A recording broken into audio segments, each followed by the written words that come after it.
This is Retro Sports Radio. Visit RetroSeasons.com for more sports history. Look at the White Sox starting lineup, and it's Ralph Garr in left field. Don Kessinger will bat second. He'll be at shortstop. Mike Squires hitting third at first base. Lamar Johnson, the designated hitter, he'll bat cleanup. Eric Soderholm batting fifth and playing at third. Mike Colburn will be doing the catching, batting sixth. Claudel Washington in right field, batting seventh. Tom Spencer in center field, batting eighth, and Greg Fryer at second base, and he'll bat ninth. On the mound, Mike Crowley. He's won 3 and he has lost 2 with an earned run average of 3.37, and he's 0-1 against Kansas City here in 1978. Mike has won 2 as a starter, 1 as a reliever, and his 2 wins as a starter, he's gone the distance. Beating Boston at Fenway Park and beating the Indians in Cleveland last Saturday night. Other baseball, the red-hot Pittsburgh Pirates, who have won 9 games in a row and have gained 7 games on the Phillies in the last 11 days, are at Atlanta tonight. Bert Blyleven going against Phil Niekro. Former White Sox hurler Pete Vukovich, who has the best earned run average of any starter in the National League, is pitching for the Cardinals tonight. He's 11-9. He's going against Moscow, who has won 3 and lost 3. In the American League, Toronto, well, that ball club has been hot. They swept a doubleheader from the Tigers last night. They've won 6 in a row. They'll send Baylor Moore at Detroit against Milt Wilcox. And we're all set for baseball as George Brett steps in, hitting .307, 5 homers and 48 RBIs. Mike Crowley in the windup in the first pitch of the ball game. And it's outside of ball. Brett, the leadoff man, against the right-hander. A couple of games in the American League this afternoon. Texas defeated Minnesota 4-1. Right-hander ready. Here's the pitch. Swing and a miss. Jim Sundberg with an extra inning home run. A 3-run shot. Provided the game-winning blow as Ferguson Jenkins defeated Dave Goles. Texas 4, Minnesota 1. Crowley into the windup. The 1-1 pitch. Outside and high of ball. And Cleveland defeated Milwaukee 9-8. That game was an 11-inning affair. The game-winning blow, an Andre Thornton home run, his 26th of the year. Sixto Lezcano hit a grand slammer for Milwaukee, and Alexander hit a 3-run homer for Cleveland. Here's the 2-1 pitch. Swinging a one-hopper over to second. Fryer has it as he throws from the outfield grass, and he gets him. And there's one down as Brett grounds out to second, 4-3. That Cleveland victory snapped a Milwaukee 4-game winning streak. Milwaukee had gone into today's activity 6 games out of first. And they had a chance to pick up a half a game on the idle Boston Red Sox, but instead lose a half a game, and they're now 6.5 back. Hal McRae, the batter, hitting .278, 13 homers, 56 RBIs. That's from the right side. First pitch, one hopper to Kessinger at short. Long throw across, in time, 2 down. 2 up and 2 down, and when Mr. Crowley is on his game, you'll see a lot of ground balls. We've had 2 already here in the first inning as Pete Lecoq steps in. Pete, former Cub, playing in his first game of this series, batting from the left side. Pete has not played because the White Sox have sent a couple of left-handers to the mound, Ross Baumgarten and Ken Kravick the last 2 nights. Right-hander into the windup to the pitch. And it's low ball. Pete was the American League Player of the Month in the month of July.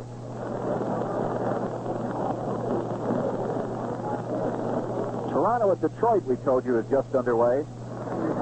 Those are the only games in the American League, the 2 this afternoon and the 2 night games. Here's the pitch, low ball.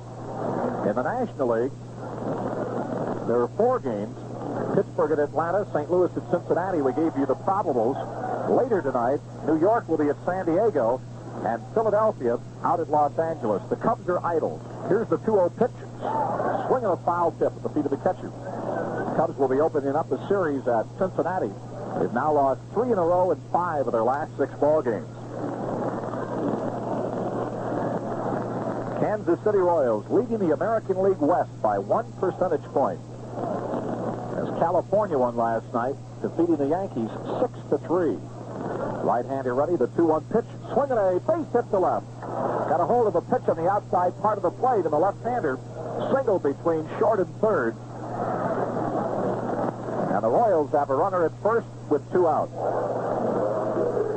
Both Despite the fact the White Sox beat Kansas City last night, both the Royals and California have been playing fairly even of late. Kansas City's won 3 of their last 4, and California's won 4 of their last 5. See how many games the Royals have left with California, if any. Yep, they got some up in September. Hal Collins hitting .280, 5 homers, 53 RBIs, I believe we told you. And the first pitch to him to break the ball low, ball 1. And it was also inside. See, here in the month of August, remaining games, the Royals will play Texas 3 over the weekend in Kansas City. Then the White Sox will go into Kansas City for 3. Here's the pitch, swinging on this. In September, the Royals are out in California for 4 games. And then California goes to Kansas City for 3. That's 7 games in a period of about 10 days that they play each other from the 8th of September to the 17th. Those will be big series. 1 ball and a strike. Right-hander delivers. Here's the pitch. Swing and a foul. So he's ahead of him, 1-2. The 3 games that the Royals have left with Texas and the 3 with the White Sox are their final games.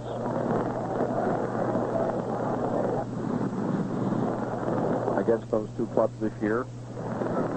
The White Sox will complete play against the Eastern Division with 3 games this weekend against Cleveland. Right-hander ready. Here's the 1-2 pitch. Swinging the grounder to second, base hit.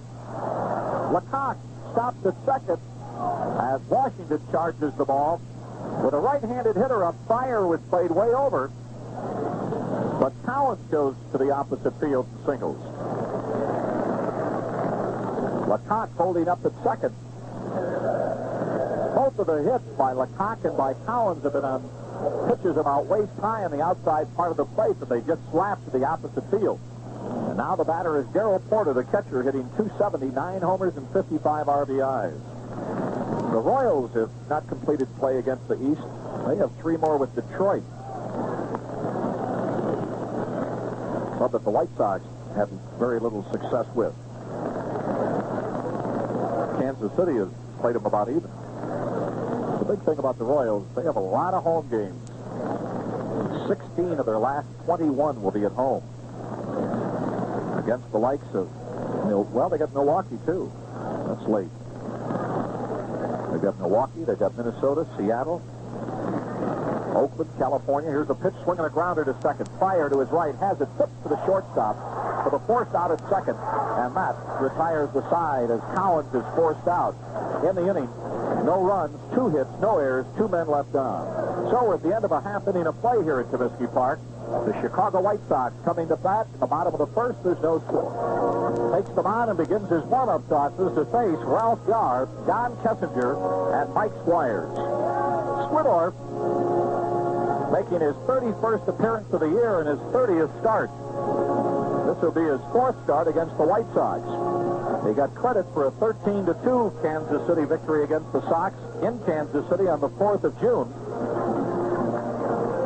But then he got hammered here 11-0 in the second game of a doubleheader on June the 18th. But then he came right back in Kansas City on the 8th of August and won 10-4. So whenever he has faced the White Sox, there's been a lot of scoring. In the 3 games that he has pitched, 15 runs were scored in one game, 11 in another, all by the White Sox, and 14 in another.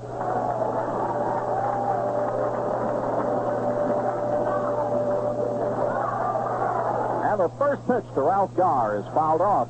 Ralph hitting .281, 3 homers, 27 RBIs.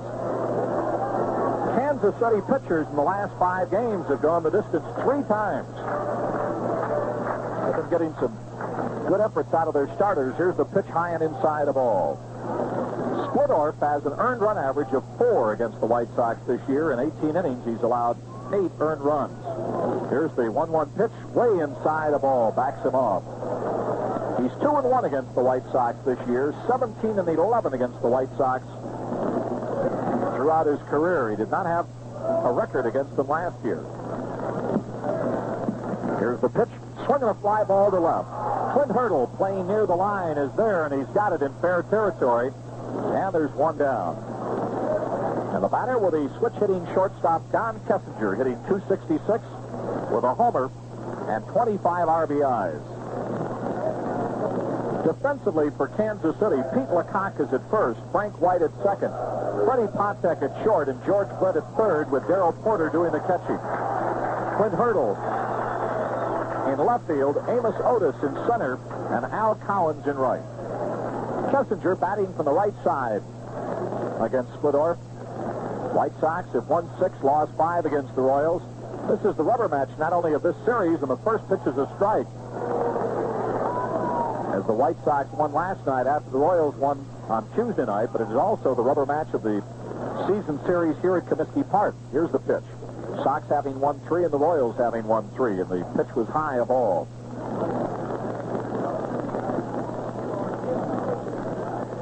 Splittorff delivers the 1-1 delivery. Swinging a looper to right. It might drop. It will. A base hit. Kessinger goes to the opposite field with a single, and the White Sox have a runner at first with 1 out. Splittorff with an earned run average of 3.32. He has struck out 58 in 203 innings and walked 39. Second high in the club in home runs allowed, 17. Dennis Leonard has given up 23. So the batter is Mike Squires. Youngster has hit successfully in 9 of his last 11 ball games, hitting .359 with 7 RBIs, and he swings at a big breaking pitch and misses. Strike 1. Toronto and Detroit, no score at the end of 1. It's the only other game in the American League going on right now. Left-hander ready. Here's the pitch, and its slider misses outside. Evens it up 1-1.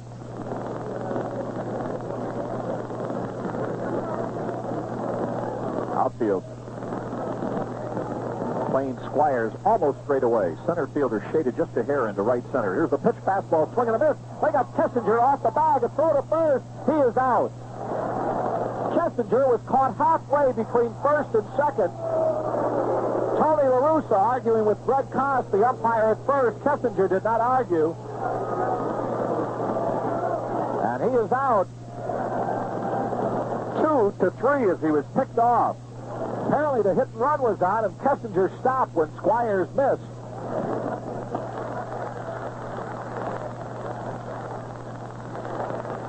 So he is picked off 2-3. Left-hander ready. Here's the 1-2 pitch. Outside a ball.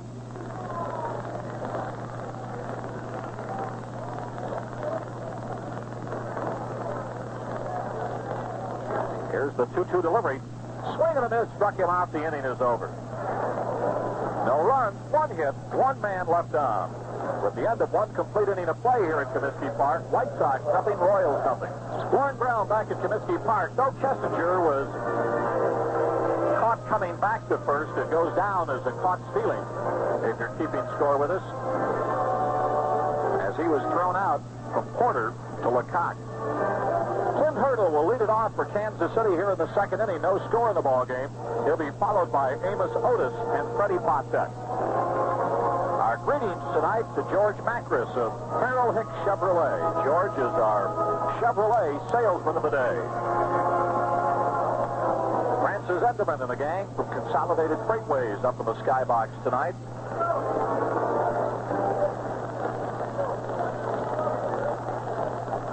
Jim DeLong and friends in one of the bullpens, along with John Seward and friends in the other bullpen tonight.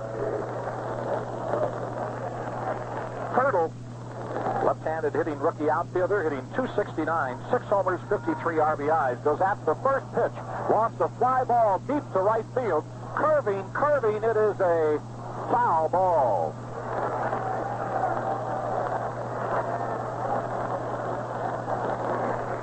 He got a hold of a Foley pitch. Came within about 5 feet of hitting that foul pole down there, and there's 1 strike in the batter. Well, former Cub Paul Ruschel going to start against the White Sox in this next series against Cleveland. Here's the pitch, and it's a strike. Russell started the other night, did a good job, but the Indians lost the ball game. He'll be making his second American League start this weekend. Here's a swing and a grounder foul to the right side. Indians will be in here tomorrow night. Francisco Barrios goes against our old nemesis, Rick Waits. Saturday, Steve Stone will take on David Clyde. And Sunday, Ross Baumgarten, in an afternoon game, will be going against Paul Russell. It'll be the second straight game. Here's the two-strike pitch inside a ball. The second straight game that Baumgarten goes against a fellow Illinoisan. He was matched up against Joliet Larry Gura the other night, and Paul Russell, Camp Point product, will be pitching against him on Sunday. Right-hander ready. Here's the pitch. Swing and a grounder. Foul.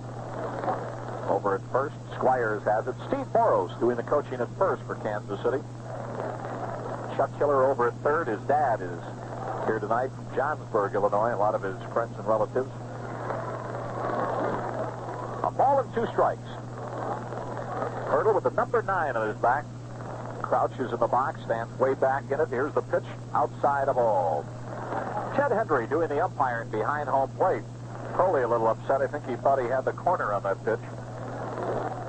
Hendry has only worked an inning, and his shirt is practically completely soaked. Here's the 2-2 delivery. Low inside, a ball, 3-2. Greg Kosk umpiring down at first. Jerry Neudecker at second. And George Maloney at third. This is the rubber game of the 3-game set. The rubber game of the series between these two at Comiskey Park. 1-1 in this series, 3-3 for the year here. Here's the pitch, swinging a fly ball to left. Ralph Garr comes running in. He's there, and he takes it, and there's one out.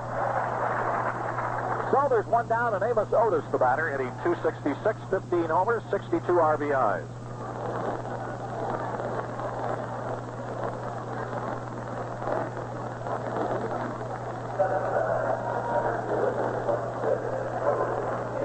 Crowley did a fine job in his last outing. He went the distance, defeating Cleveland 7-1, tossing an 8-hitter. Made that fine outing, you may recall, against Boston. We beat them in Fenway Park 4-2. Here's a swing and a miss on the first pitch. But then his second start was against Kansas City. At Kansas City, he hadn't pitched in about 8 or 9 days, and he got whopped pretty good at 4 innings, and he absorbed a 10-4 beating by the Royals. So this is his chance to even it up against Kansas City.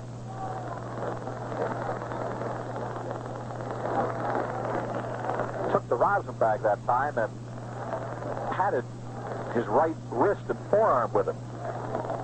Indication that he's perspiring out there pretty good. Doesn't want to get any moisture on that ball to slip. Here's a swing and a base hit to right. Claudel Washington comes over, has it on a couple of hops, and gets it back into the infield quickly. As Otis goes to the opposite field, singling to right. All 3 hits that the Royals have had here tonight, they've all gone the other way on Crowley. They haven't tried to pull him. But Brett McRae grounded out, pulling him in the first inning. Porter pulled him and forced a man out. Hurdle hit the other way against him, and now Otis hitting the other way against him. So Hurdle's ball was a put out by Garr. Freddie Potvek, the batter. Here's the pitch to him, and it's low ball. Potvek hitting .270, a homer, and 40 RBIs. A hot and humid night in Chicago. Winds coming out of the southwest, going from home plate to center field. Breeze of about 8 miles an hour. Crowley tosses over to first, runner back. White Sox went over the 1,300,000 mark here last night. 1,030,300,000. Stand corrected, 1,300,000 plus have come out to the ballpark this year. Really a tribute to the Chicago White Sox fans. Here's the pitch, a strike. You know, the White Sox, despite the fact they're 20 games under 500, have outdrawn the Cubs this year. I'm not trying to put down the Cubs and their fans by saying that, but just an indication how great and loyal the White Sox fans have been. 1,304,843, and still about 15 more home games to go, including tonight. Crowley tossed over to first, and Otis is back. Amos with the lead. Right-hander ready. There he goes. He stops. Here's the pitch. High and inside. Backs him off. 2-1. Otis made a break and then stopped. Amos has stolen 22 bases this year. He's been thrown out only 5 times. Patek, who's generally been the leader on this club, at the plate here, has stolen 33. Their leader is the rookie, Willie Wilson. 35 stolen bases.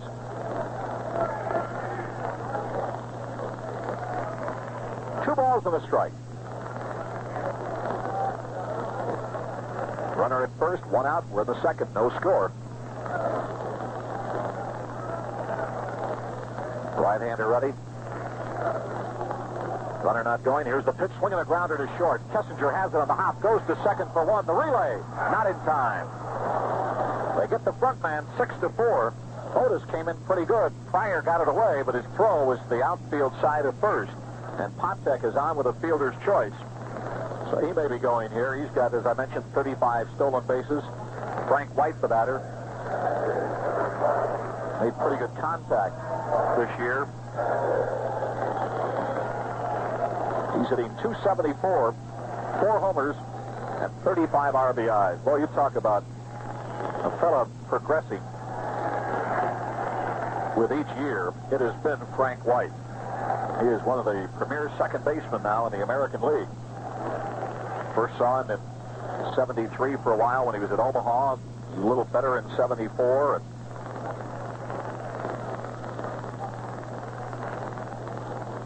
early out of the stretch. First pitch to White, a pitch out. Runner not going. Then he was up with Kansas City for a little bit in 73.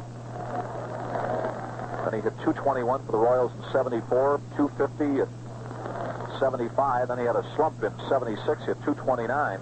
Then he came back to hit .245 last year. Now hitting at .274, swing and a miss. And all that time his defense has continually improved.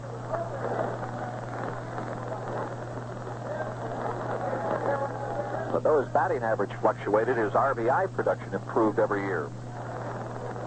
From 5 to 18 to 36 to 46 to 50. Down a little bit this year at 35 with a little over a month to go in the season. But he's been hurt a couple of times. Here's a swing and a base hit to right. Goes to the opposite field. Patek holds up at second. Every hit here tonight, 2 in the first and 2 here in the second, have been on opposite field singles. So the Royals have runners at first and second with 2 out, and George Brett, the batter, he grounded out to second his first time up.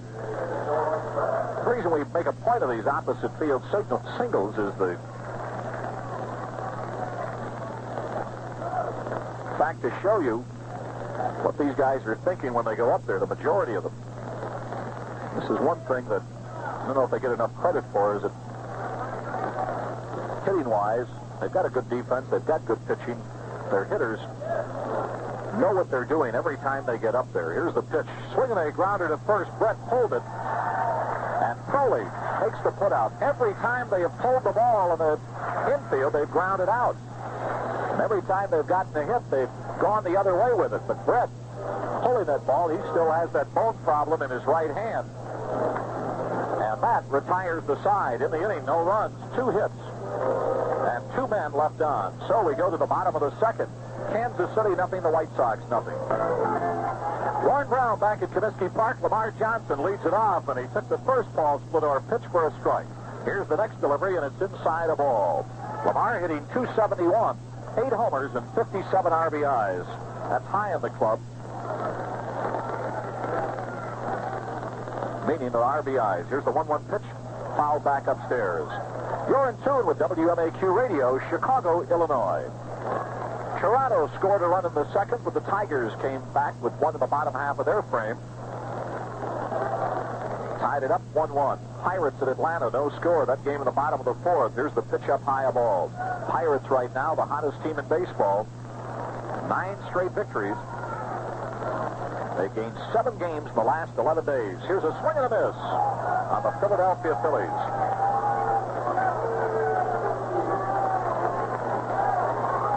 So that's the second straight strikeout for Splittorff, and the batter is Eric Soderholm. Soderholm hitting .251, 16 homers and 46 RBIs.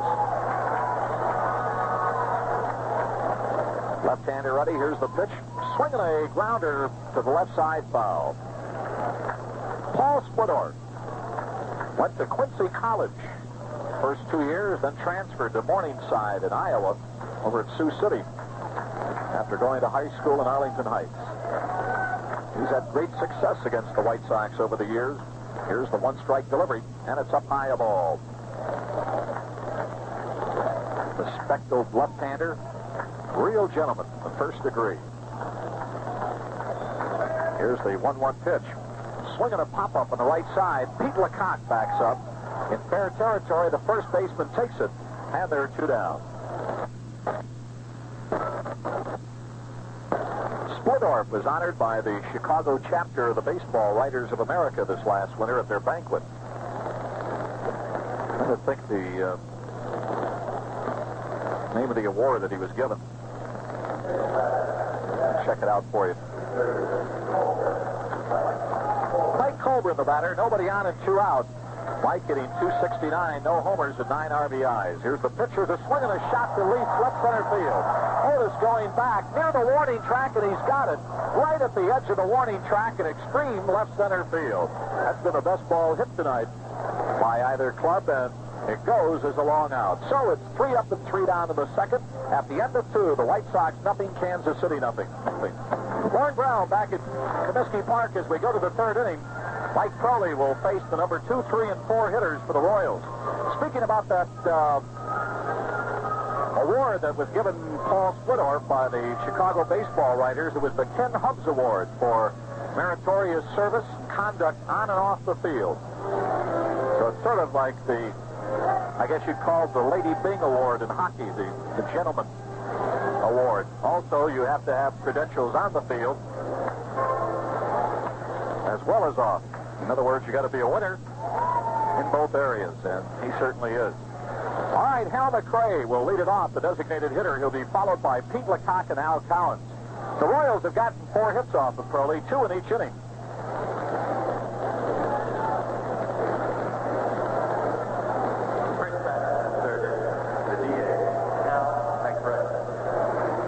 Hal McRae grounded out to short his first time up. Jim Galleri from Toluca is here tonight. A bunch of fellas from Joliet along with him. Jim Overwortman, Bob Robinson, Jim Wormer, Herb Toller, Warren Kovarek, and Jim Rolfe. Here's the pitch, and it's a strike. Outfield, playing him fairly straight away. Spencer in center, shading just a little in left center. Right-hander ready. Here's the one-strike pitch. Here's a swing and a shot to right. And second baseman got it. Falls. He got him. What a play by Pryor going to his right. The bat split in half. One piece went out to Soderholm. The ball was to the right of second. Pryor got it about 2-3 steps in the outfield grass, and then he threw him out. Well, they don't have to saw that bat in half to find out if there's any cork in it or not. Which they did yesterday, you know, and there wasn't a trace of cork in the Gray's bat. He's either had a good streak or been in a slump without cork, but that time split it right in half. Here's a swing and a grounder in the first pitch by Lecoq to Pryor at second. Throws him out. Greg going to his left this time, getting on the outfield grass. So 2 up and 2 down. And Al Collins, the batter, singled his last time up, as had Lecoq. So Crowley trying to retire the side in order for the first time tonight.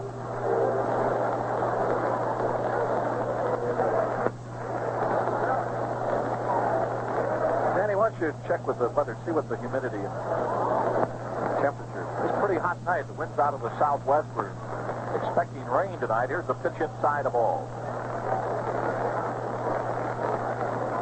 The Call Sox lines are open right now. White Sox will be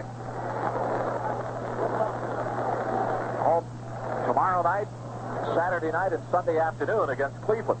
Here's the 1-0 pitch. Swing and a miss.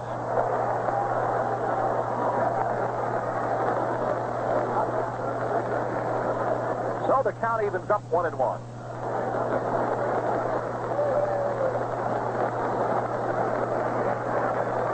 Crowley into the windup.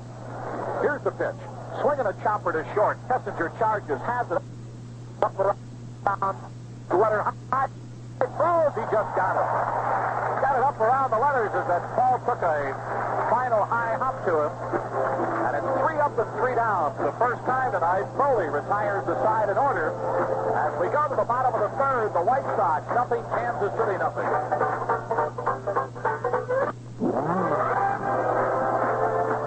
Lloyd Brown back at Comiskey Park as we go to the third inning. The White Sox pitching staff now has shut out Kansas City for 17 consecutive innings.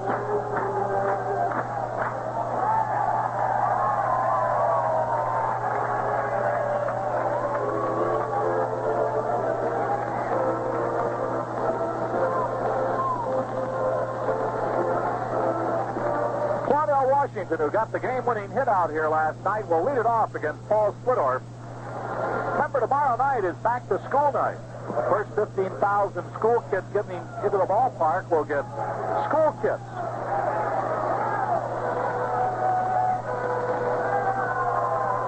Pencils, books, pens, etc.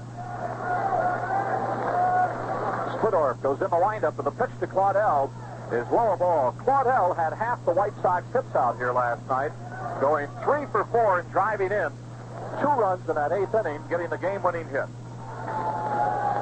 Left-hander ready. Here's the pitch. Here's a swing and a foul out of play. Ken Griffey has just hit a 2-run homer off of Pete Vukovich. His 8th of the year in the third, and the Cardinals are leading Cincinnati 4-2. Kansas City, or rather Cincinnati, is still batting. Here's the pitch. Outside of ball. 3-1. Pirates Atlanta, no score at the end of 5. Claudel leading it off. He followed by Jim Spencer and Greg Pryor. Here's a swing and a grounder to second. White to his left has it, and he throws him out. And there's 1 out here in the third. White Sox have had only 1 hit off of Splittorff.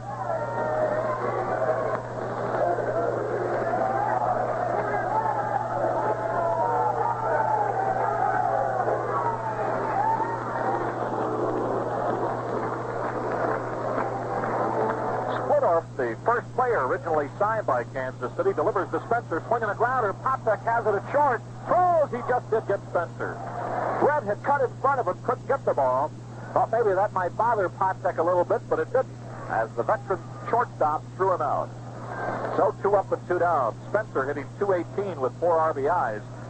And the batter is Greg Pryor. Pryor, with nobody on and 2 out last night, triggered that 3-run rally in the 8th inning when he singled.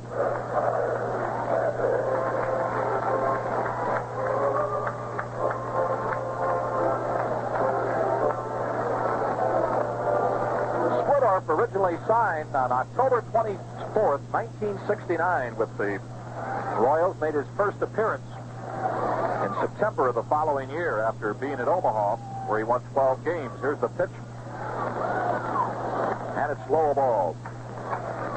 He was signed by the Royals, then went to Corning in 68, Omaha in 69 and 70, with the Royals in part of 70, back to Omaha in 71. Here's the pitch, and it's low. Came up in 71 with the Royals from Omaha and has been in the big leagues ever since. His finest year was 73 when he won 20, lost 11, completed 12 games. Here's the pitch. Here's a swing and a grounder to short. Popek has it. Throws in time, and it's a 3 up and 3 down inning again here in the third. So, Splittorff has retired 7 in a row. He's faced a minimum 9 hitters of the first 3 innings. We're at the end of 3. I'm Lauren Brown. Harry Caray and Jimmy Pearsall will be along in a minute. It's the White Sox nothing, the Royals nothing. Hello again, everybody. Harry Caray and Jimmy Pearsall. We're going now into the top of the 4th of a honey of a ball game, a pitching duel. Nothing. Now Porter's going to be leading it off for the Royals. We got about 12,000 people or so here. The White Sox are over the 1,300,000 mark. Cleveland Indians will be here tomorrow night. How about school? Back to school, huh, Harry? Boy, I wish it was. Going to give out some things that'll help you get started in school, youngsters. The first 15,000 youngsters come into the park tomorrow night. with some equipment to help start school off, right? Well, I'd like to be going back to school right now and know what I know now. I'd probably pass. I don't think I've had as much fun. Oh, I don't know about that. Here's Porter.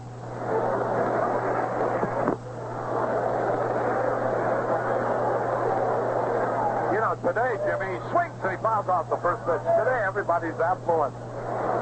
There you go again. You know, we used to have to sell newspapers, scrub, try to make a buck. Hey, how many paper routes did you have? How many paper routes did you have? I had a big one right next to a factory. There's a strike call. I sold papers in front of the church every Sunday morning and delivered 100. Then I had a paper route in the morning and a paper route at night. And I used to make $32 a week. Oh, I used to make more than that. I knew some people who used to tell the people who worked at the factory if they didn't buy papers from me, they might have trouble. You were lucky you didn't go to school. 2 strikes and a ball. I used to get mad on Sunday papers, though, Harry. They were too heavy. You ever find delivering papers early? What? Really? Really? Holding Did you have to like a bisschen de mysticatus to it? Not pretty good.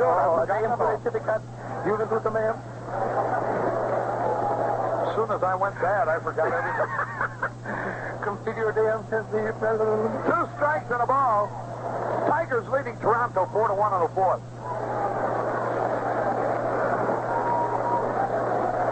Texas beat Minnesota on a 3-run homer by the Galesburg Flash, Jim Sundberg.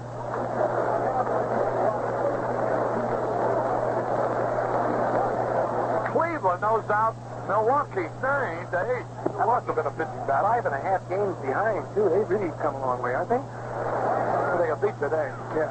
There's a pitch swung on way back. Might be out of here. Could be high into the upper deck. That was an off-speed pitch, and Porter waited for it.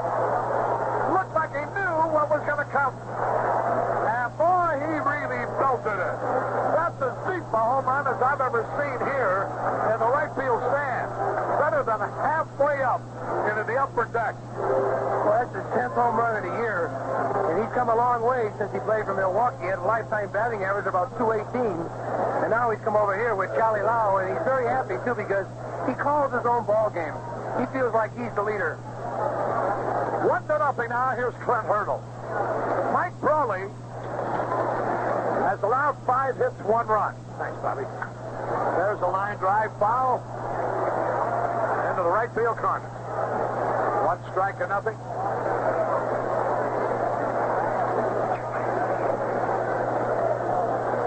Bob Bertucci, who handles a bar in the Bard's room, As Harry would say, a charming-looking man. just gave us a cold can of Stroh's beer. He can't be too bad. Here's the pitch strike call. 2 strikes to nothing. A home run by Darrell Porter leading off the 4th inning. And boy, Mike Crowley was really unhappy. He picked up a handful of dirt, threw it down to the ground. He knew he had made a bad pitch. Here's the pitch a little inside. Colburn asked for an appeal to the third base umpire, George Maloney, but he said no, he did not swing. St. Louis 4, Cincinnati 3 in the bottom of the 4th.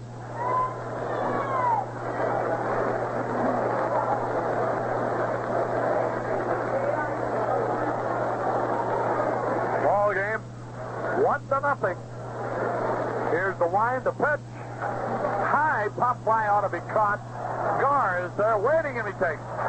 What up? Harry Foley's best pitch is that hard sinker he's throwing tonight. He's throwing harder than I've seen him throw all year.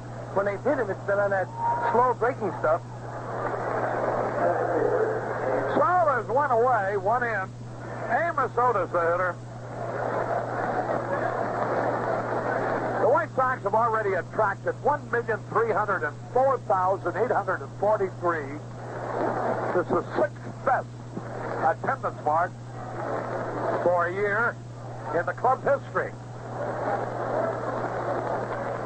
There's a pitch swung on by Amos Otis, right to the center fielder Spencer, a line drive. That ball sort of fooled Spencer a little bit, but he got in all right. So after Porter led off with a terrifically hit home run, Little and Otis have been easy outs, and here's Freddie Patek. I think we ought to check his bat as far as to get that ball for cork. He's corked it out of here. Or else check the ball for the rabbit. There's a fastball, a little bit low, ball one. Well, I used to be disgusted, Harry. I hit that ball as hard as I could hit it, and it just wouldn't go anywhere. These guys hit that rabbit, see? 1 ball, no strikes. There's a strike call. Having watched you play tennis, I know what you're talking about. Gee, Harry. You say my it's all in good fun. Yeah, sure. It's so hot up here, you can slap me. There's a pitch he tried. Started a bunt, he pulled back. They appeal to the first base umpire, and he says no. Greg Kosk is the first base umpire. Jerry Newdecker, the second base umpire. George Maloney, the third base umpire. And Ted Hendry behind the plate. He didn't go after it. Looked like he pulled back. Pull back. Hi, Millie. Remember, the Don Kessinger night, Friday night, September the 8th. I know a lot of you Cub fans. There's a ground ball hit to the shortstop. Kessinger throws him out. 1 run, 1 hit. No errors, nobody left. We go now into the bottom of the 4th, 1-0 Kansas City.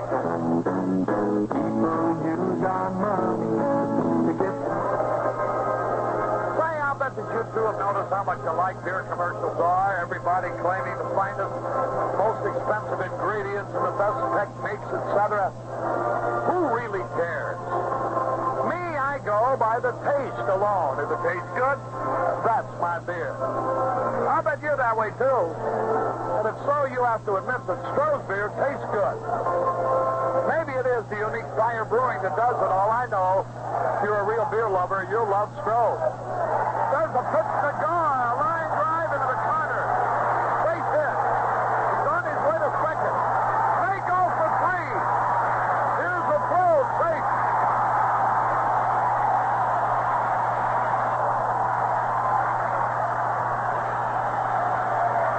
Gar hit the first pitch into the right field corner. They're claiming, I think they're going to appeal that he missed first base. Looked to me like he stepped right in the middle of the bag. I'll tell you one thing, that sure hustle to get a triple on that ball, and the throw wasn't even close to him, and now Carr is going... Oh, he's all right. I thought something had happened the way he was talking to Bobby Knopf, but he got a good triple. So the tying run is at third base, nobody out. Here's Kessinger now.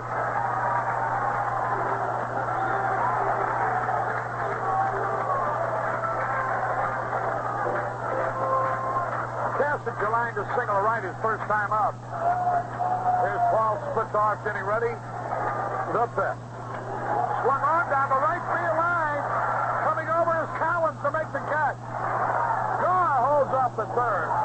Boy, it's a terrible throw way up the line. 1 out. I think Caray, why Gar is held up on that play, there's nobody out. But it would have been a tough throw for Collins because he's off balance. And with the speed of Gar, if I was Gar, I'd have tried. But I guess he figured with nobody out, it was a tough chance.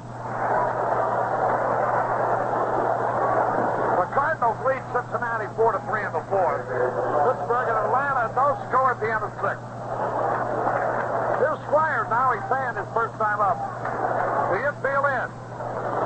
Fastball high outside, ball 1. Wasn't it kind of unusual? They were playing back at shortstop for Kessinger that time, giving him the run.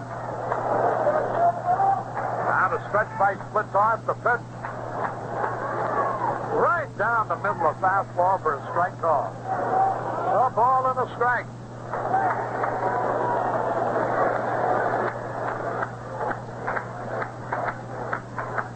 Now the stretch infield in. Here's the pitch. Swings and he fouled tip. And he had a good cut. A good base runner right now is thinking on third that he's going to go on a ground ball, especially if it's hit slowly. But if he sees the throw beats him to the plate, he stops and he gets in a run round so the guy to hit the ball can get to second. So he's got to be doing a lot of thinking. He's got to be alert because there's no chance of changing your mind. 2 strikes and a ball. High, pop foul. Into the left Could be a corner. Out of play. Foul ball. Even if Pirtle could catch that ball, the odds were he shouldn't because he couldn't have made a play. And he's got to depend on Splittorff to strike Squires out in this situation because he did not throw him out. Splittorff is 115, lost 10. Earned on average 3.32.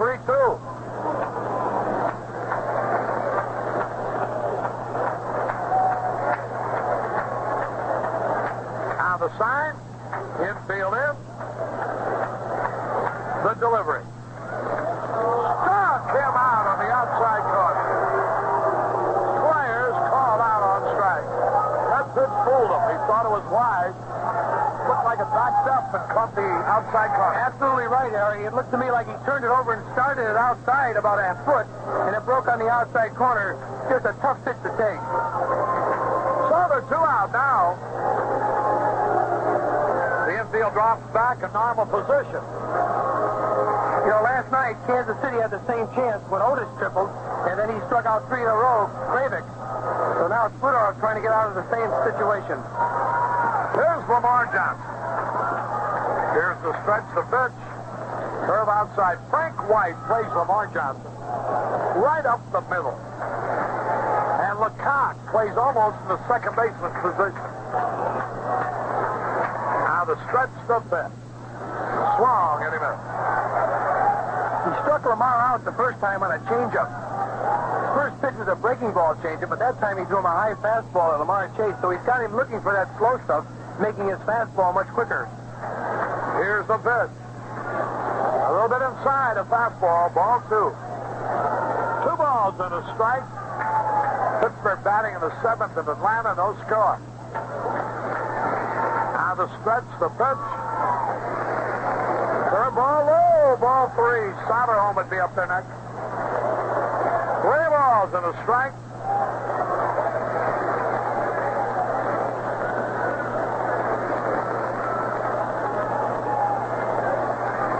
Here's the pitch.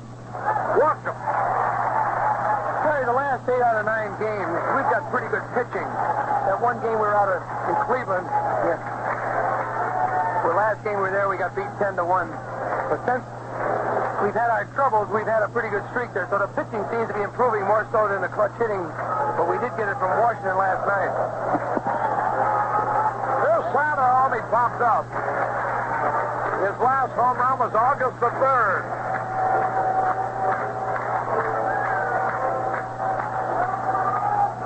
Now Splittorff gets ready. Here's the pitch. Fastball hot. 1 ball, no strike. Mike Colburn will be up there next. But there's 2 outs, so something's got to happen here. The pitch. Hey, he slices it into right field. Fair ball. A run is in. Another man to third. We got a break on that throw from Collins, and he goes to second. He gets Soderholm. But a slow runner like Johnson, who just got to the bag, he'd have Soderholm by plenty, but he threw towards the plate, which is the play when you're playing baseball to keep that run from scoring. So now we got runners on second and third with 2 outs, and Colburn the hitter. So, it'll look like a streaming line drive in the box score. Soderholm was jammed. He hit the ball off his fist. It looped in the short right field. Scoring car. Johnson going to third. Soderholm pulling up at second. With a double to his credit. And here's Colburn who fly deep. His first time up. Here's the stretch, the pitch. Slow curve, low inside. Ball 1. Boy, we got a, I don't know how hot it is out on the field, but it's murder up here in the booth. I'll go along with that, Coach. 1-1 tie. Here's the stretch, the pitch. Off speed outside. Boy, I got a feeling Colburn's going to rip one off this guy. Because Splittorff is not getting his breaking ball over. His best pitch has been his fastball and his change straight. 2 balls, no strike. Oh, he just got under it. A high pop fly. Boy, his swing was there. The left fielder makes the catch. Pirtle takes care of Coburn. Fly ball. Boy, Mike had his pitch. He just happened to get under it a little bit too much. 1 run out of ball last. 2 hits. No errors. 2 left. At the end of 4, we're tied at 1. Caray and Jimmy Pearsall. We're going to the top of the 5th. Cub Scout pack number 115 from Des Plaines is here.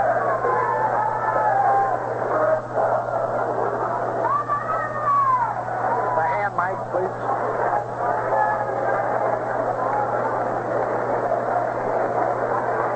Here's Frank White to lead it off. First pitch he swings. Ground ball to Kessinger. He's got it. Over to first for the out. On the way.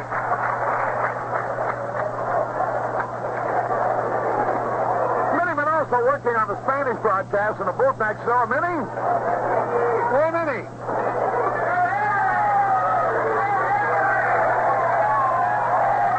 Minnie. Here now is Brett. We can't get the microphone over to Minnie over there. We'll try to get him later. 1 out, nobody on. Here's Brett. And the pitch a little bit low. 1 ball, no strikes. 1 man out. Top of the 5th, tied up 1-1.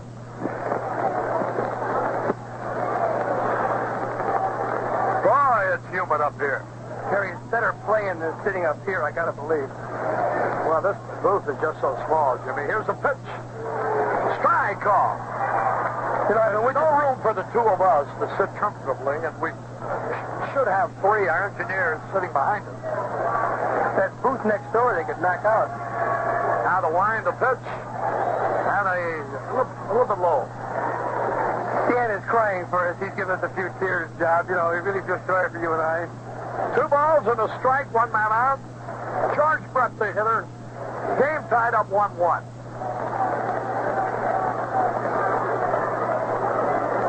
Now the delivery. Swung ground ball to the second baseman. Fryer kicks it, picks it up, throws in time. Almost booted it too long, but recovered. You know, it's funny.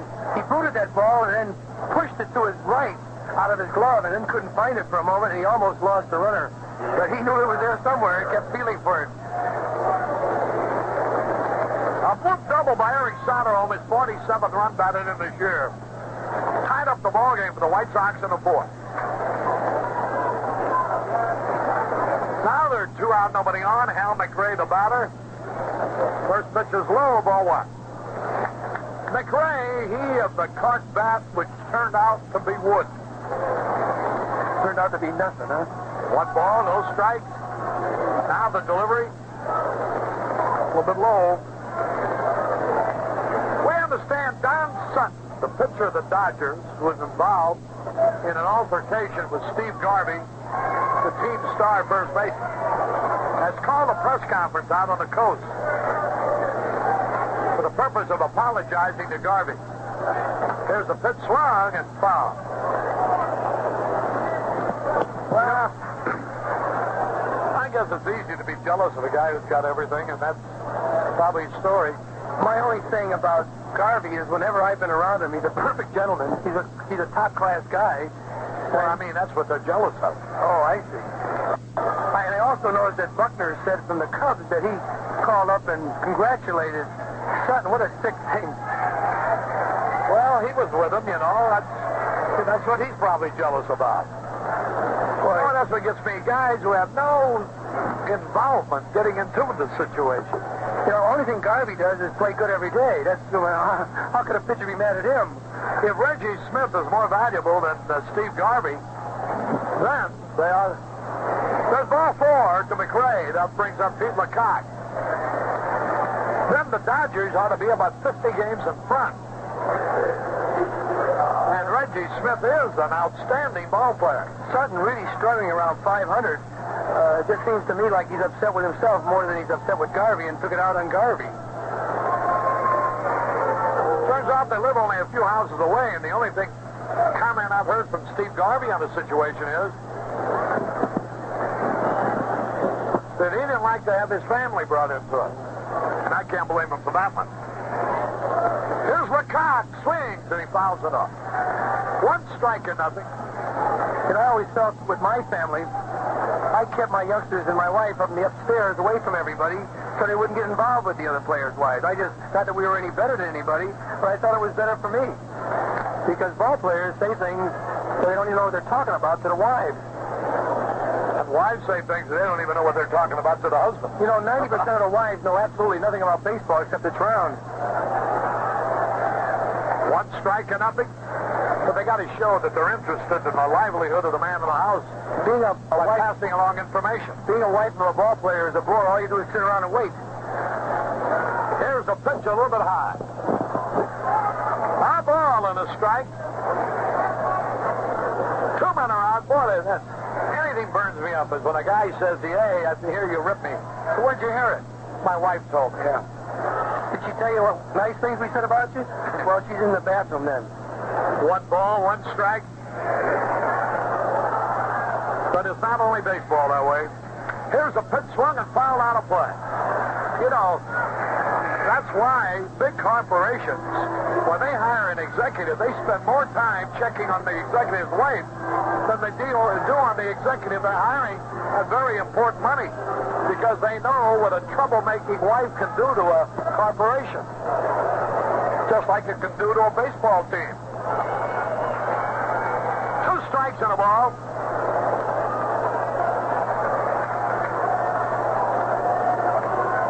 The throw to first, the runner back. McRae, not too much of a threat as a base runner, but I know he's been around long enough that he can steal one.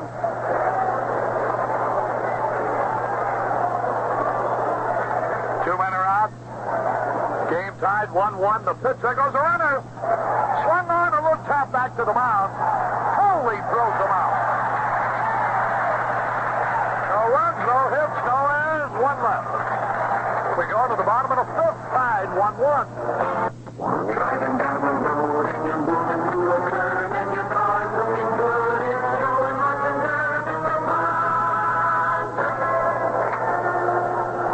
Caray and Jimmy Pearsall.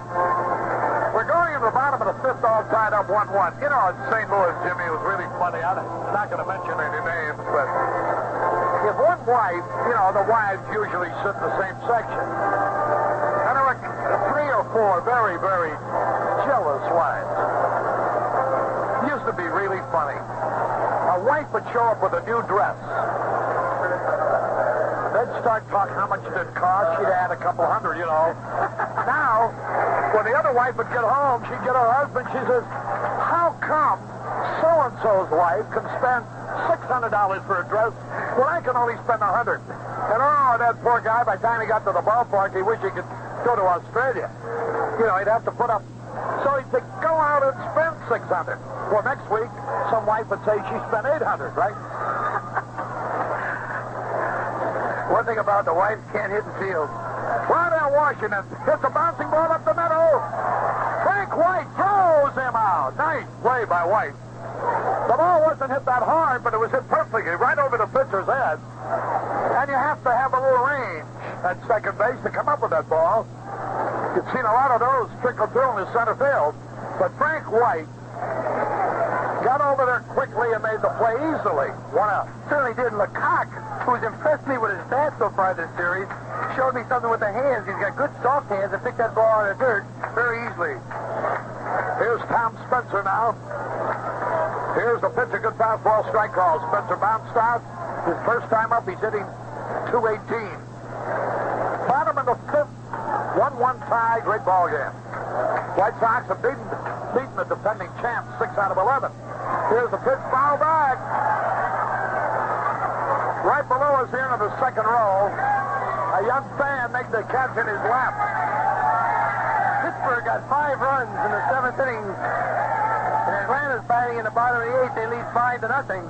They're 6 games behind and climbing. Here's the pitch on the way swung. Low tap to the second baseman. White throws him out. 2 up, 2 down. Boy, this splitoff is tough, too. See, Harry Spencer went from about 350-60 to 218 in a hurry. That's one thing in the major league, Jimmy. Once those pitchers, you might hit the first time around, But as soon as you get in the league, I don't know how the grapevine works, but everybody seems to know what you can and cannot hit. I think better scouting than when I played, too. More money spent on scouts up in front, but they didn't spend years ago. You know, almost every team has an advanced scout into the city before his team comes into the city, and he leaves a report to the manager on every player. What he can hit, what he can't hit, what he did hit, how they pitched him. And so a rookie might go good for a week or two, but then unless he really has the ability, his average is going to suffer. There's the pitch swung on by Pryor, pop fly. Short center field. Easy catch by Otis. 1, 2, 3, nothing across. At the end of 5, tied up at 1. Nelson working the putt behind the net. Jumps it up. Caray back in the ballpark. We're going into the 6th inning. A honey of a ball game, 1-1. You know, the White Sox have beaten the defending champion Royals 6 out of 11 already this year. Besides walloping Texas 11 out of 15. Hey, we were talking about the scouts up front and why the opposing teams learn the hitters quicker. But when we played each other 21 times. It didn't take much to learn each other. It was just a matter of who was increasing and getting better in his ability. So I guess they didn't need the scouts. Jimmy, on my interviews before the game, I called attention to this banner out there. Welcome annual pennant chokers, to find out whether they had any reaction about it or not. I was interested. Larry Gura said, well, he said, I'd rather be in the playoffs and choke than never get into the playoffs at all, which I thought was a pretty good rebuttal. Hey, Gura has been a surprise and a happy one for Kansas City. Here's Al Cowens, lightning fast, this fella, and a good hitter. 1 out of 2 tonight. Mike Foley is set. Fastball over the inside corner is strike call. Oh, boy, does this throws hit the spot tonight. Foley really having a good, hard fastball and sinker. Just jammed Cowens that time, had him completely fooled, and he took the pitch. Cleveland Indians here tomorrow night. Curveball outside. I mentioned that Don Kessinger will be honored Friday night, September the 8th. And I also said that I'm sure a lot of the Cub fans will want to be represented. And towards that end, I'd just like to pass along this information. Here's the pitch, foul back. Ron Santo, you know, who is his teammate with the Cubs, is on the committee, on the Don Kessinger night committee. But Chuck Shriver, who used to be with the Cubs as a publicity director, now with Aaron Cushman, public relations firm, is handling the details. Here's the pitch. Bouncing ball to Crowley. He's got it easy out. So, you Cub fans, or White Sox fans, for that matter, or anybody's fan, if you want to participate in that Don Kessinger night, you might want to get a group of tickets for your friends, or want to be represented in the pregame ceremonies, or want to make a gift or something, or have a fan club of Kessinger's that wants to be represented. Here's the name, Chuck Shriver.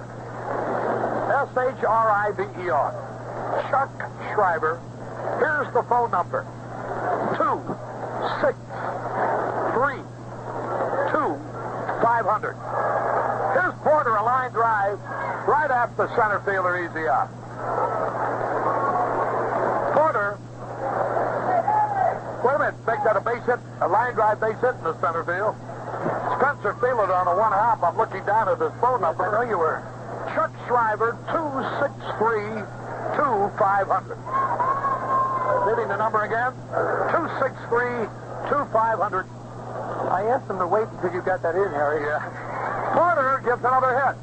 A line single to center field. Here's Hurdle now, and he swings and he misses.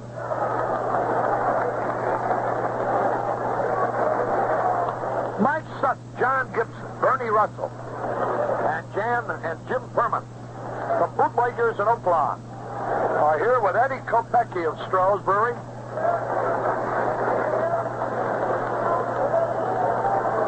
and one out. The Colonel swings, ground ball. Square. Out at second. Return throw. Out at first. Double play. 3-6-3. So Hurdle hit a hot smash right at Squires, who turned it into a double play. 3-6-3. Beautifully done. No runs, one hit, no errors. Nobody left. We go into the bottom of the sixth. 1-1 tie. Here's Guard to lead it off. Bouncing ball to short. Potek throws it. Close play, but he's out. Well, let me tell you, I tell you, we have had occasions this year when runners have walked down the line, but you can't say that about Guard. He stretched a double into his triple today. Hey, they're giving him a great hand for the rifle. That's all it takes. Is just show these people that you want to play. The guys that are complaining are guys that just haven't played. These fans are just hungry to be able to cheer. And the only time they boo is when a player just absolutely forces them to. One out, here's Kessinger. Well, that's the first time in a long. That tells you something, that when you stop to reflect on it. Here's a guy ran 90 feet at top speed, and they gave him an ovation. These guys that loaf down the line, that ought to teach them something. Here's a foul ball off to the left. Teach them they might get a base hit if the guy doesn't throw it right. So we get paid in this game by production. One man out, nobody on. At least they used to pay that way. Now they pay if they show up.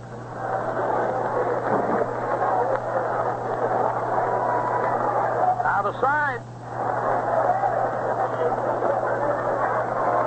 Fastball high. Kim Sankowski. Shirley Rook. And son Mike, who's celebrating his 15th birthday, are here. There's the pitch inside.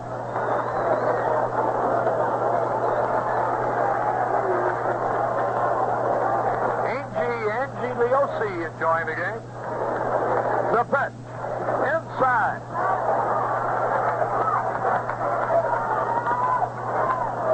A group of 50 from Captain's Quarters are here.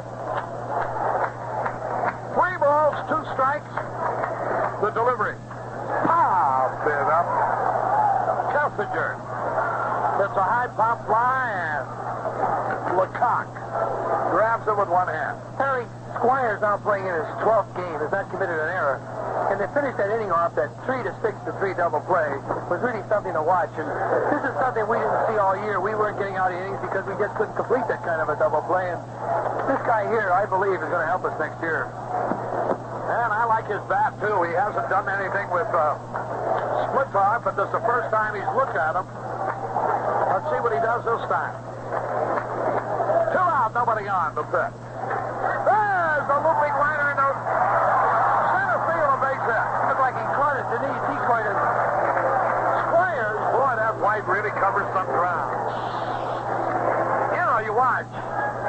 When you see some of these other ball players, you begin to realize really what you got to have before you win. That's right, like a Whitaker for Detroit, who changed that Detroit ball club into a contender, along with Trammell and shortstop. Here's Lamar Johnson now. Runner at first base, 2 out. Let's have a home run, huh, Harry? Look for a slow break. Lamar's had 8 homers, 57 runs batted in, hitting .271. Swings and had a good run, but he fouled it back. So that's strike to nothing. You'll never see that pitch again tonight.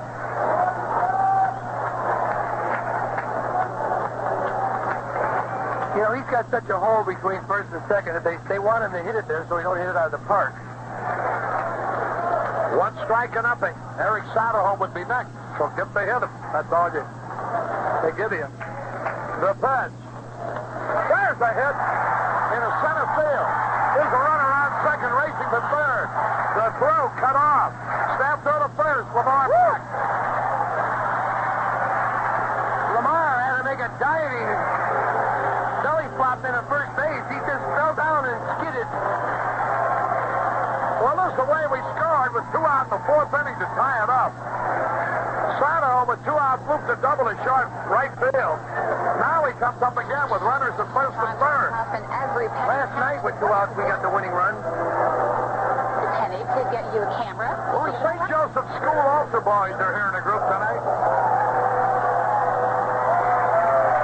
2 men out, 2 men on, and here's Sato home. Hey, Minnie, we're trying to... Well, you're a tough guy to get, Minnie. We're trying to get you, where's the mic? Let's get a run. Get you to do a little play-by-play in Spanish. Give it a... Here's Sato home up there. Well, Mike Tarajón In Spanish. ahí se prepara el surdo para lanzar. Lanza, bola adentro. Es una bola adentro para Tarajón. First pitch low inside, ball one. Go ahead, come on, we'll do it. Hay hombre en primera, hombre en tercera, 2 outs. El score se encuentra empatado a 1 carrera. Ahí se prepara el surdo, lo lanza. ¡Ball! Strike corner. Sinceramente, de aquí parecía que la bola era un poquito adentro, pero parece que le pasó el bate y es strike one. The umpire wrong. You said umpire is wrong. Bueno, yo no diría que la umpire es wrong, no sé. A ball and a strike. El equivocado fui yo. Ahí se prepara el surdo, lanza. Bola pegada y baja. Ball low and inside. Baja y adentro. El conteo es 2 bolas, 1 strike, 2 outs. I know that. Empatado 1 carrera, hombre primero, hombre tercera. Se prepara el surdo, lanza. Roletazo de foul por tercera base. Curvas, lenta. Y Tarajón conectó roletazo por tercera. Runners at first and third, 2 outs, 2 balls, 2 strikes. Has Sato home in a rolling foul outside third base. ¿Es correcto? Ahí está preparado el surdo para lanzar. Mira sus corredores. ¡Lanza! ¡Es un balón! Strike corner. Sinceramente, de aquí parecía que la bola era un poquito adentro, pero parece que le pasó el bate y es strike one. The umpire wrong. You said umpire is wrong. Bueno, yo no diría que la umpire es wrong, no sé. A ball and a strike. El equivocado fui yo. Ahí se prepara el surdo, lanza. Bola pegada y baja. Ball low and inside. Baja y adentro. El conteo es 2 bolas, 1 strike, 2 outs. I know that. Empatado 1 carrera, hombre primero, hombre tercera. Se prepara el surdo, lanza. Roletazo de foul por tercera base. Curvas, lenta. Y Tarajón conectó roletazo por tercera. Runners at first and third, 2 outs, 2 balls, 2 strikes. Has Sato home in a rolling foul outside third base. ¿Es correcto? Ahí está preparado el surdo para lanzar. Mira sus corredores. ¡Lanza! ¡Es un balón por el left field! Buen guy. Sigue corriendo y hits the wall. 1 run in. 2 runs in. Hey.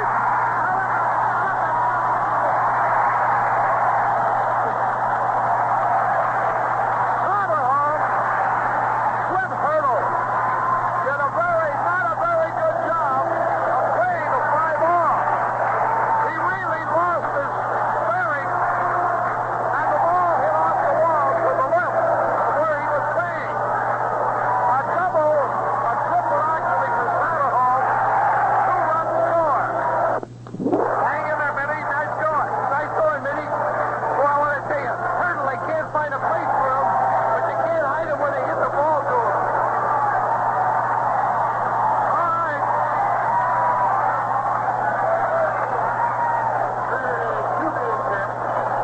They credit Satterhall with a double, 2 RBIs.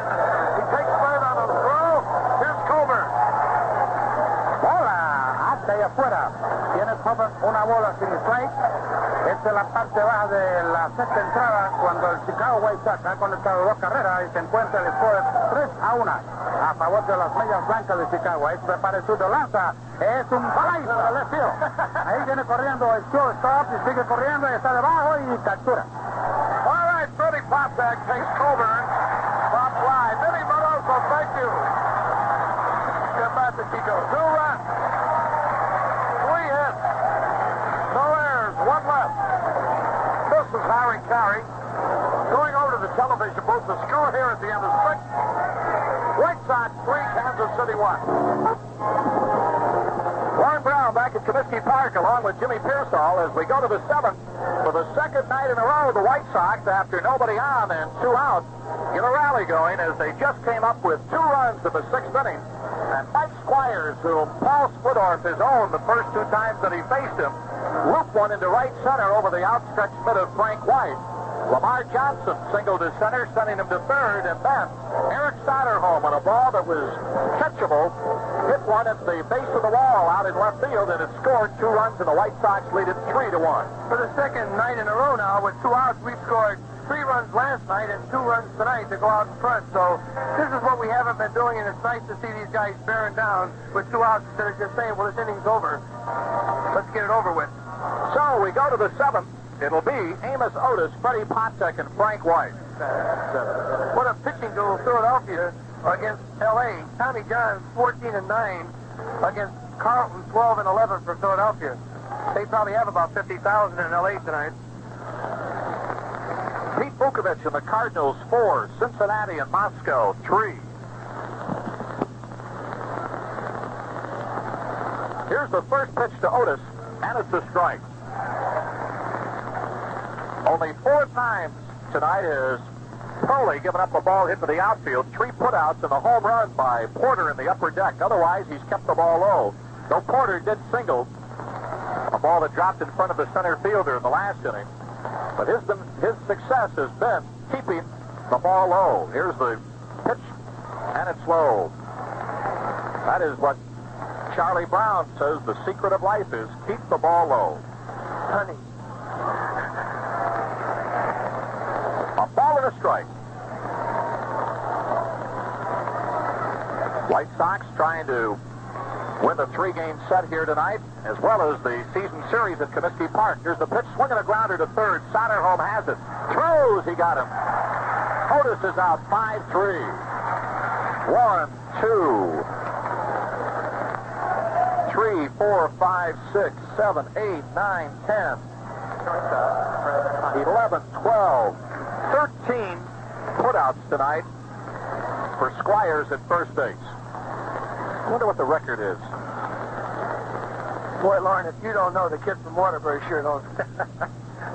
Well, just an indication when that first baseman's got a lot of assists and a lot of ground balls. And the first pitch to Potek is a ball. Freddie has forced the man out at second, and he has grounded out to short. Outfield plays him shallow and straight away. Play him straight up on the infield.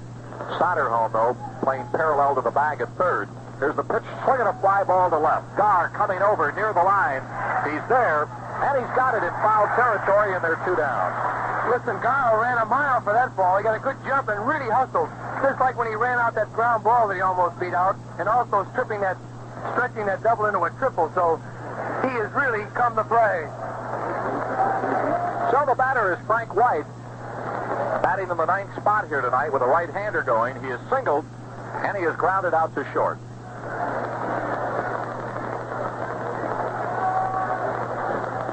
Atlanta has been out for a long time in the bottom of the 8th after the Pirates had gotten 5 in the 7th. Right-hander ready. Here's the pitch, and it's high and inside of all. White, who really has improved his hitting going to the opposite field, and also bunts a lot, may have an idea right here with 2 runs behind and Soderholm playing deep at third. He might bunt one. Let's see what happens. Here's the pitch, and it's low. Well, he gives no indication that he's going to bunt. 2 balls and no strikes.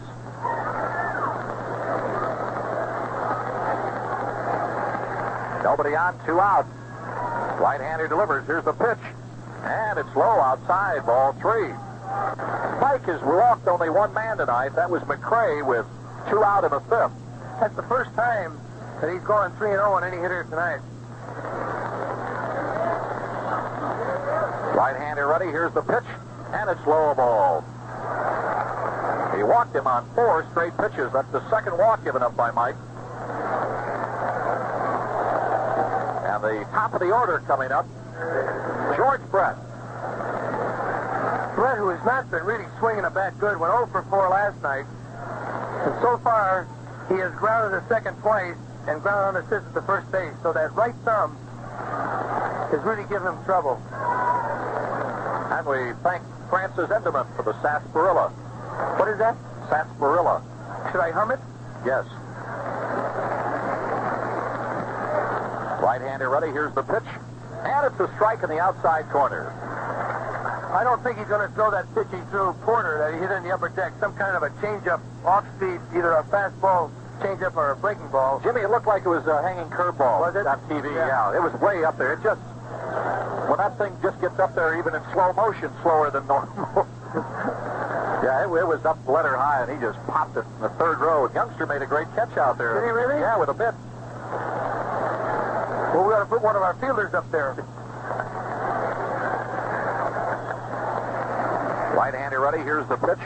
And it's outside a ball. Jim Landis once caught a ball over the fence here at Comiskey Park and tumbled over when they had the fence out there. And I think sometime in your career that happened, didn't it? Yes, but Landis, great outfielder. One of the better center fielders that I've ever played against. Also, they had Barry here who could play as well as Landis. I didn't like that fence because they had a little dip for drainage in front of it. You could fall in it. Here's the 1-1 pitch. Swinging the grounder to Squires. Nice play down to both knees. Makes the unassisted out. And Brett has tried to pull Crowley 4 times tonight, and he's out 4 times as a result. So, no runs, no hits, 1 left. We go to the bottom of the 7th. Sox leading 3-1. Here's Caray. Here's Caray. Let me hear you. That's it.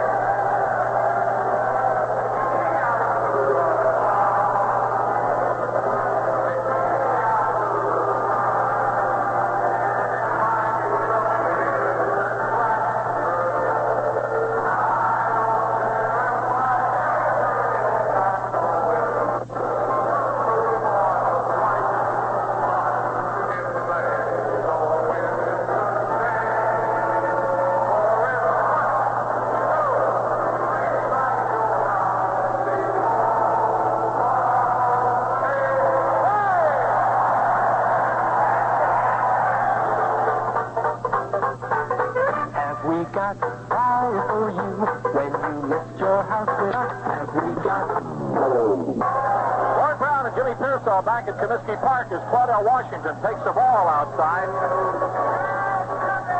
Leading off the 7th inning, White Sox leading 3-1. Left-hander ready, here's the pitch. Swing and a miss. Evens it up 1-1. Well, the Royals after tonight will either be in first by a half a game or in second a half a game out. White and Herzog paid a great compliment to Kravik. Say the best game pitched against them in 3 years. When he shut him out last night, 3-0 and struck out 9. Here's the 1-1 pitch. Here's a swing and a hopper over the mound. White has it behind second. Throws not in time as it pulls Lecoq off the bag, and I'm sure that's going to go as a hit. I'm amazed that White even got it there in time, but it was off the bag towards right a little bit. And it's an infield hit for Claudell. That's the 7th White Sox hit of the night. And the batter will be Tom Spencer, looking down to Bobby Knopf for a sign. Sure, they'll try to sacrifice this runner over. Even if that throw had been on the bag, Claudell had it beat out. He was really flying down that line. Tough play. Chopped right over the pitcher's mound, and White got it. We're going to get activity in the Kansas City bullpen again. Here's the pitch. A bunt. Popped up. Spidorf has it, but Washington gets back. He popped it right to the pitcher. Raced off the mound in a hurry. Not a good bunt, but good defense on the part of Spidorf. I think even if he didn't get it, the catcher had a good shot at it. As it was popped right between the mound and home plate. So, 1 out. Greg Pryor, the batter. Pryor last night. Now time is called. Claudell may have hurt himself going back to first. Charlie Sabb, the trainer, going out to take a look at him. Tony La Russa, first base coach, talking to him. Can't tell exactly what the nature of the injury was. Larry Doby, Ankle again, that same ankle, I think he's blocking him out. They're going to take him out. Yep, he re-injured that ankle. So he's going to be out of the ball game. They're in the 7th inning. Detroit leads Toronto 5-2, and what a big doubleheader. Toronto won over Detroit. If they'd have won last night, they'd have been 7.5 games out. Detroit Between the mound and home plate. So, 1 out. Greg Pryor, the batter. Pryor last night. Now time is called. Claudell may have hurt himself going back to first. Charlie Sabb, the trainer, going out to take a look at him. Tony La Russa, first base coach, talking to him. Can't tell exactly what the nature of the injury was. Larry Doby, Ankle again, that same ankle, I think. blocking him out. They're going to take him out. Yep. He re-injured that ankle. So he's going to be out of the ball game. They're in the 7th inning. Detroit leads Toronto 5-2, and what a big doubleheader. Toronto went over Detroit. They'd have won last night. They'd have been 7.5 games out, Detroit, but now they're still 9. Big loss from Milwaukee. They were only 6 out. Texas defeated Minnesota on a 3-run home run in the 10th by Jim Sundberg, 4-1. Bobby Molinaro is going to come in and pinch run. He is the leading base stealer on this club, so the White Sox might... They've got a few more options open now with Molinaro at first as Claudel goes to the clubhouse with that ankle that he re-injured. You got a left-hander and a right-hander warming up in the bullpen. It looks like Mangori And Foucault. Yep. I can't get used to him in that blue uniform. Wore a little darker blue with Texas and gray with Detroit. How about those back-to-school utilities for equipment, for stuff? That's great. It really is. Tomorrow night, the first 15,000 will get some.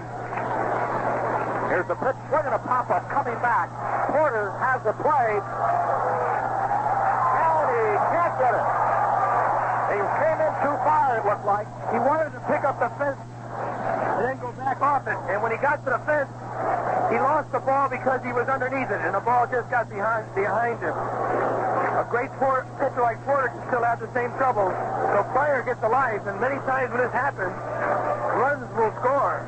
Well, it was Greg last night that ignited that 3-run rally in the 8th inning with nobody on and 2 out when he singled. The White Sox won it 3-0. Same thing happened here tonight in the 6th. Nobody on and 2 out. 2 singles and a double scored a couple of runs. There goes the runner. Here's the pitch. Swing and a grounder right side. White has it. Molinaro will stay at second and his right throws out Pryor. But they get the runner in scoring position. And they're 2 down. And the batter, Ralph Garr, who has tripled in 3 trips. If Pryor could have got a little bit more on that ball, he'd have drove it through. White made a move to his right, but the ball was just a high hopper. But Pryor got the job done. He put that run in scoring position and not a double play. Well, Leonard Sherman, an attorney here in Chicago, listening to the ball game while at the ballpark, informs me it was Ken Berry who caught the ball and then flipped over the fence, not Landis. Here's the pitch to Garr, swinging a grounder to second. White has it, and he throws him out. So that retires the side here in the 7th. No runs, 1 hit, 1 left. So we go to the 8th. White Sox 3, Kansas City 1. The time is right, that keeps coming through. Feel of the snow, only one.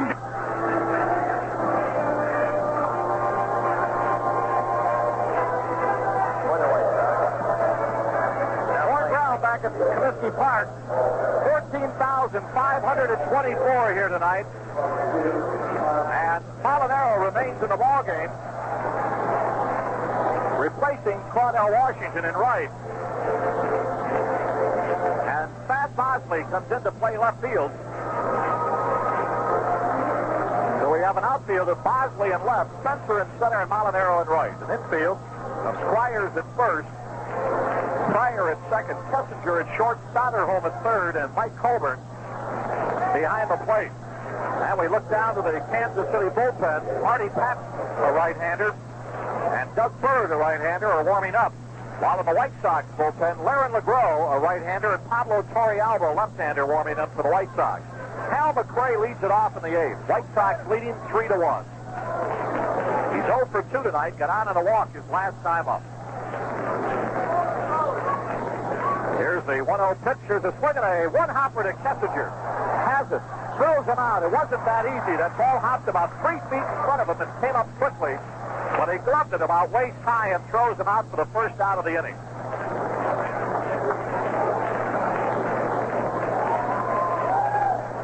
Bill Lombardo, who's now directing the Glenn Lombardo and Royal Canadian Orchestra here tonight, along with other fellas in the band, Rich Atkins, Les Clark, and Rich Chiminko, hoping the White Sox can win here tonight. Pete Lecoq, the batter, 1 for 3 tonight. Hits one to left center field on the first pitch, going way back. Spencer. He's there. He's got it. In deep left center field on the grass. So Lecoq gave that a ride. That is only the 4th putout by an outfielder here tonight, as Crowley has kept the ball low. Ken and Patty Kramer, their 4 children from Marion, Illinois, at the ballpark. Kimberly Pitsack, 5 years old. Here's her first ball game. P-I-E-T-R-Z-A-K. And the Internal Revenue Agents exempt organizations and employee plans divisions are at the ballpark tonight.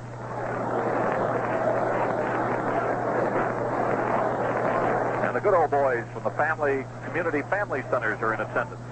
And we appreciate Leonard Sherman passing up that note on Ken Berry. As Jimmy said, not much difference in the defensive abilities of Jim Landis and Ken Berry, with great years with the White Sox. Right-hander ready. Here's the pitch. Swinging a foul. I think Landis played in this ballpark more when it was wide open than Berry did. Meaning the fence was not in center field that much when Landis was here, opposed to when Ken Berry was here. I may be mistaken, but I'm almost certain that Landis played more in this park with a 445 to straightaway center. Al Collins, 1 for 3 tonight. Fouls off the first pitch. Here's the second offering by Crowley, and it's outside a ball. The White Sox had shut out Kansas City for 17 straight innings before Porter homered in the 4th. Now Crowley has shut them out since that time. That was a leadoff homer. Here's the pitch, swinging a fly ball lofted to right center. Spencer coming over. Molinaro coming over, and Spencer takes it. And that retires the side. 1, 2, 3. As the Royals go down in order. And that is only the second time they've been set down in order tonight. So we go to the bottom of the 8th. The White Sox 3, Kansas City 1. Announcing Zenith System 3. It's a breakthrough in color TV. It's the best Zenith ever. You're invited to the premiere showing of Zenith System 3. You'll see a brand new picture tube with 3 focusing actions. Not just 1, but 3. It's the new trifocus picture tube with Zenith's EFL inline electron gun for the sharpest Zenith picture ever.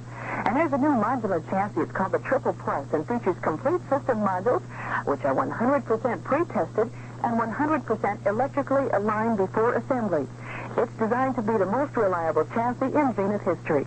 And for that great Zenith picture, automatically there's Color Sentry, Zenith's most sophisticated automatic color control system. Zenith System 3 is featured in a wide selection of 19 and 25-inch diagonal table models and consoles, many of these also featuring Space Command 1200 remote control with instant zoom close-up. Your Zenith dealer has these exciting sets in stock now.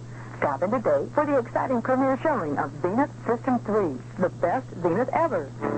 Think of what you could do with $10,000 cash. It's easy to get. All you have to do is when your phone rings, pick it up and say, WMAQ is going to make me rich. If it's us cash calling you, you win $10,000. We could be calling you soon, so be expecting our call. No questions, just one phrase.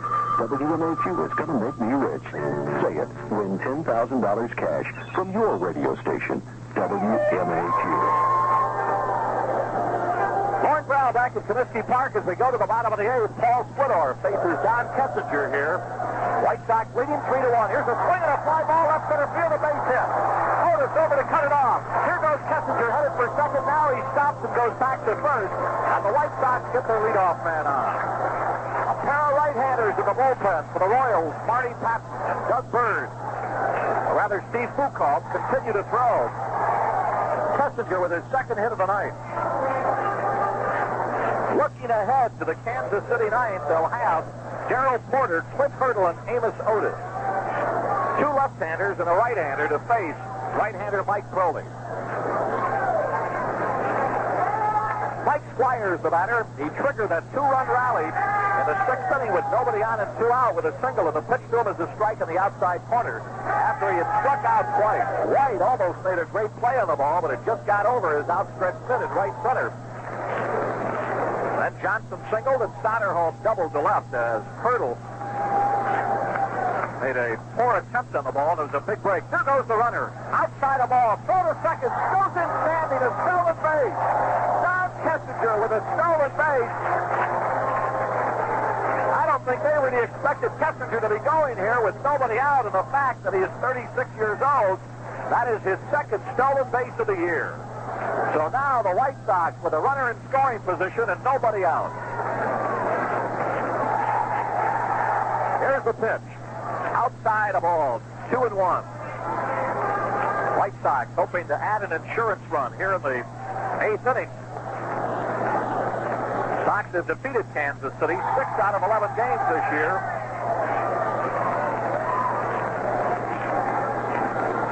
Left-hander ready. Here's the 2-1 pitch. And it is fouled off the left side by Squires as he was trying to bunt Kessinger over to third. This is the final game of the year between the Royals and the White Sox here in Chicago. White Sox will be in Kansas City Monday, Tuesday, and Wednesday nights. They'll have Splittorff going against the Sox for the 5th time this year on Monday. Left-hander ready. The 2-2 delivery. Swing and a foul coming upstairs below it. And a couple of fans battle for it. The man who got it second gets it. The guy who touched it first just has a red hand. Nothing more, nothing less. 2-2 the count. Splittorff ready out of the stretch. Kessinger with the lead off the second. Here's the pitch to Squires. Swinging another foul, this time to the left of it. Fan dropped it in the first row of that back section in the upper deck, and a fan in the back row of the first section grabbed it. So we've had a couple of errors in the upper deck here in the 8th. Splittorff ready. 2-2 pitch. Called strike 3, struck him out for the 3rd time tonight.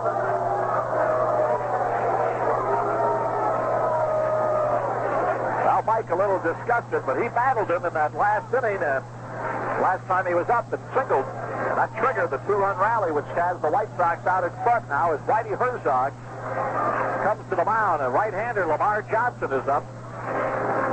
So he, I would imagine, will bring in either Foucault or Marty Patton, pair of right-handers for both ends.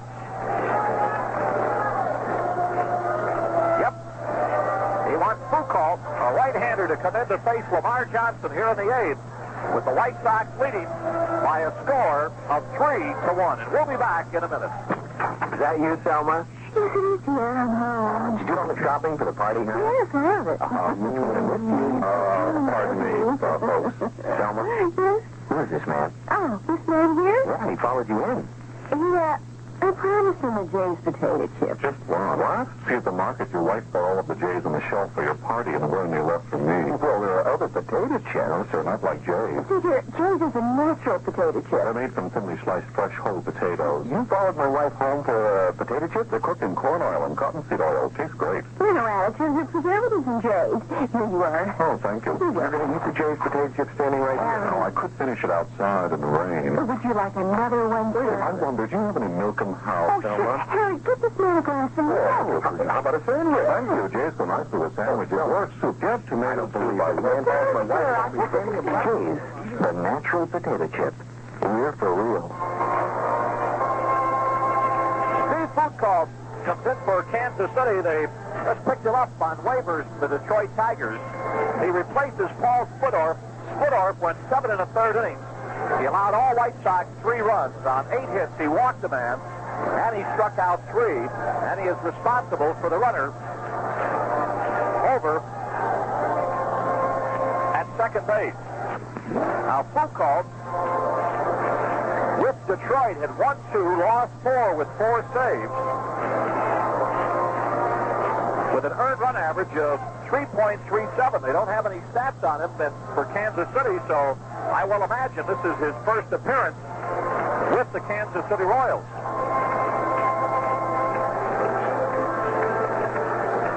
Pittsburgh defeated Atlanta tonight 5-1.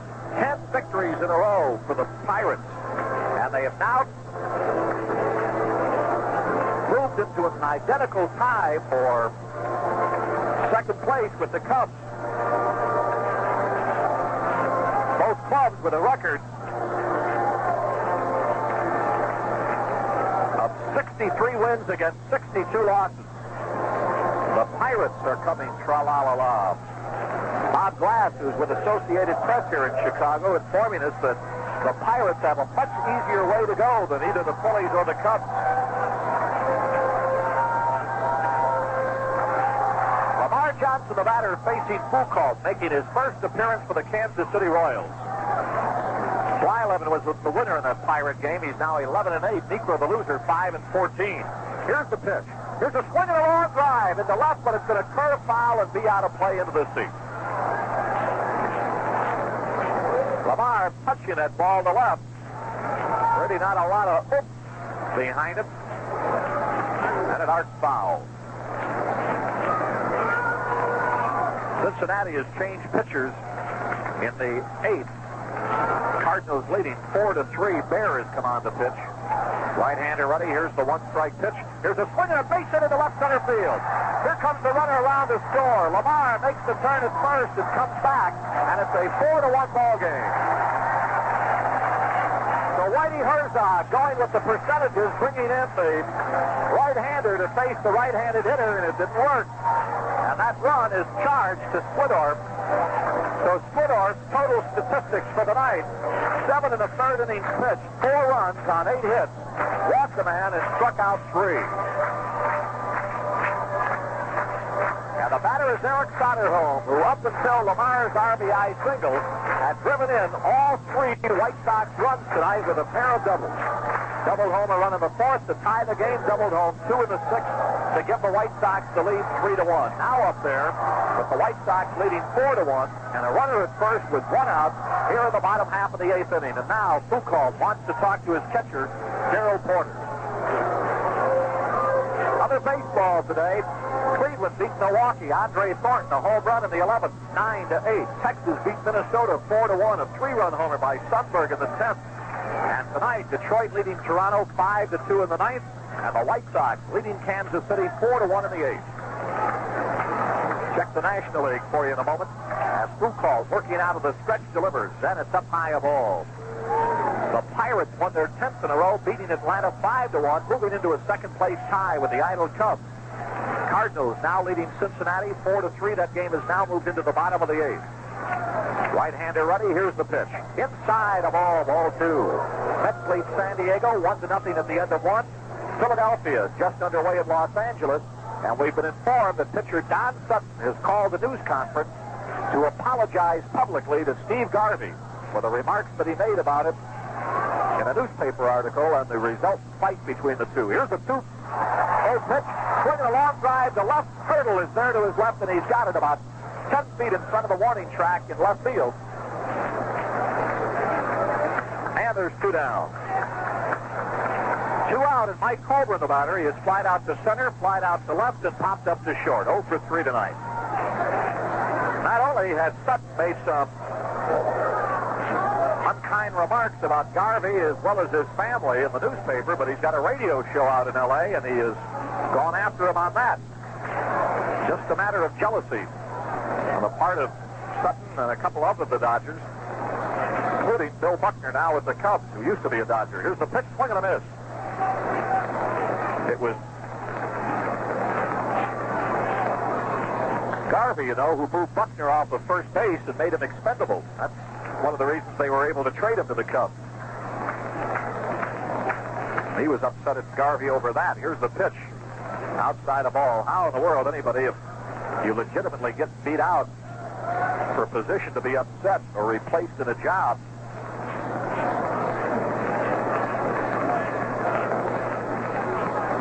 Beyond me. But at any rate, Sutton, and I give him credit for it, apologized publicly tonight before that game to Garvey. Here's a pitch outside a ball. 2 balls and a strike.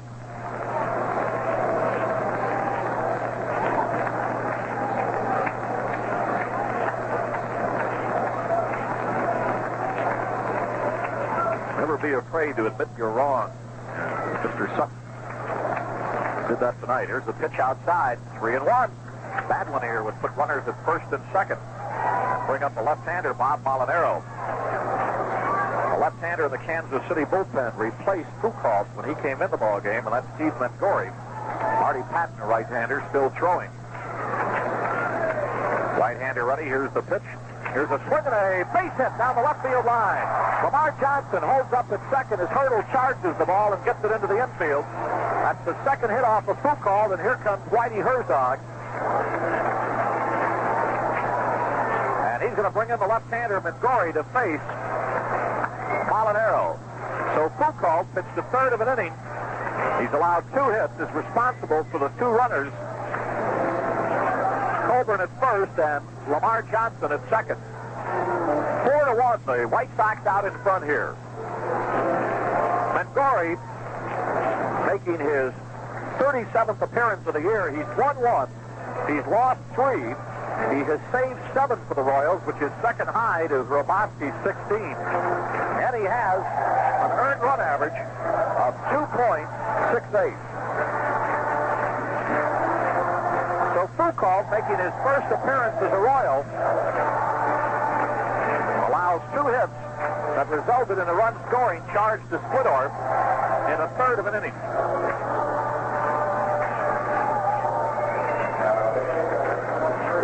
Mengori this year has pitched a total of 6 innings against the White Sox, allowing only 1 run on 5 hits. He's walked a man and struck out 3. Has the 3rd best earned run average against the White Sox for any of the Royals, according to their reports. ERA of 1.50. So manager Whitey Herzog again playing the percentages that backfired on him earlier in this inning. Well, the Soxogram reminding the fans that Boston is going to be in concert here on Saturday, September 2nd. White Sox will be out of town. I guess Santana's going to be here also, as well as Eddie Money.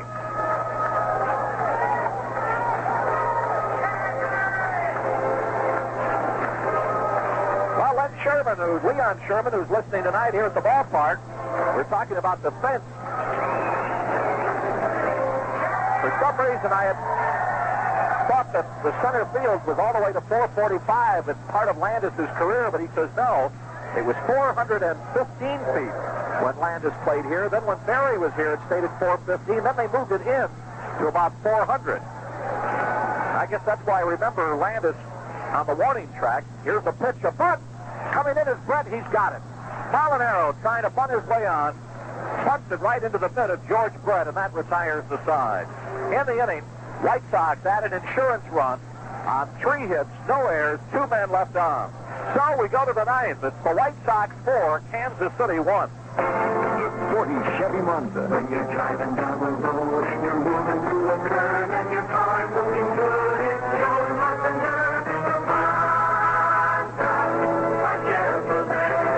Whoever thought a car that looks so good and moves so well would be priced so low? Only $3,659.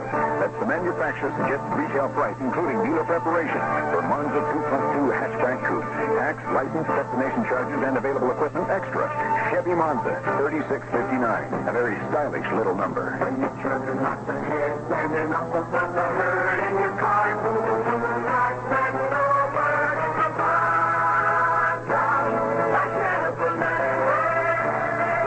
Chevy Monza, $3,659. For a car so sporty and so well equipped, it's priced surprisingly low. See your local Chevrolet dealer now. Gordon Brown back at Comiskey Park as we go to the 9th. It'll be Darrell Porter, Quinn Hurdle, and Amos Otis. 2 left-handers and a right-hander to face Mike Crowley. In the bullpen for the White Sox, right-hander Larry LeGros. White Sox out in front here by a score of 4-1. Now talking about Landis and Barry. Boy, 2 outstanding center fielders along the ilk of Johnny Mostel years ago. And we appreciate Leon Sherman's help in that matter. I didn't get a chance to see those guys that much because I was downstate at St. Louis Cardinal games most of the time. Working in Springfield and Peoria. Never did get too many White Sox telecasts in those days down there. And WMAQ wasn't broadcasting the White Sox in those days. Darrell Porter tonight is 2 for 3. He's accounted for the lone Kansas City run with a leadoff homer in the 4th inning. The White Sox had shut the Royals out for 17 innings when he hit that home run.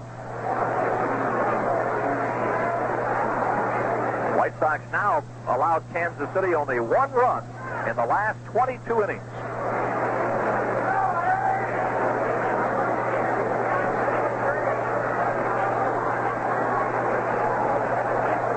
Schuler shut them out for 3 2/3 the other night. Wilbur shut them out for 2 innings. Wilbur Wood. Kravik shut them out on 3 hits in 9 innings last night. And Crowley has allowed only 1 run in 8 innings here tonight, and that being the home run by Porter. Right-hander into the windup. Here's the pitch, and it's low. This is the only American League game going on right now, as the Tigers have just defeated Toronto 5-2. Wilcox over Moore. Jason Thompson, the game's only homer, his 23rd of the year. Here's the 1-0 pitch. Swinging a foul. Out of play, the upper deck on the left side near the skybox.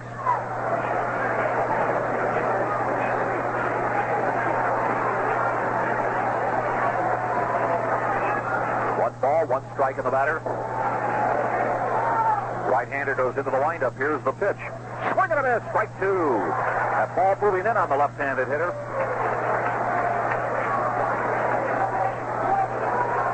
Kansas City, on Porter's home run, took the lead in the top of the 4th, 1-0. But Eric Soderholm doubled home Ralph Garr, who had tripled in the 4th, to tie it up. Here's the 1-2 pitch outside of ball. And the White Sox, on Soderholm's second double of the night, took the lead in the 6th with 2 runs after the Sox had nobody on and 2 out, and they rallied for 2. And then Lamar Johnson singled home a run in the 8th to make it 4-1. Here's the 2-2 delivery. Swinging the grounder, right side. Pryor to his left, has it, throws, he got him. 1 out, 2 to go. As Clint Hurdle steps up, he has flied out to left twice. He's grounded into a 3-6-3 double play, and defensively, he overran a ball in the left field corner, dropped to his left at the base of the wall that allowed the White Sox to score 2 runs. The ball was catchable. And that gave the White Sox the lead. Here's the pitch. Swinging a foul out of play as it goes on the roof over the skybox.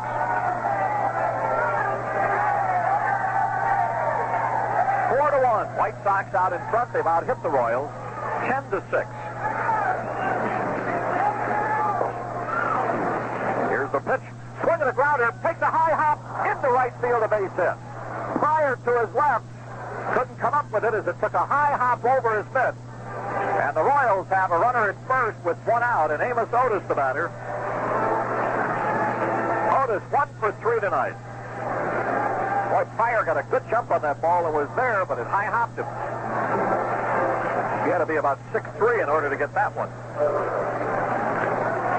And the batter is Amos Otis. Singled in the 2nd, flied out to center in the 4th, and grounded to 3rd in the 7th. Washington is going to run for Hurdle.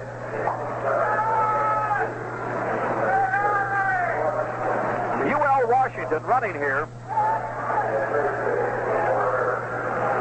Washington has stolen 11 bases. They've got Willie Wilson on the bench. He has stolen 35, but the word is that Washington is the better base runner, though sheer speed, it's Willie Wilson. But his run really doesn't mean that much. Right-hander ready. Here's the pitch. Runner not going. Swinging a foul off to the right side.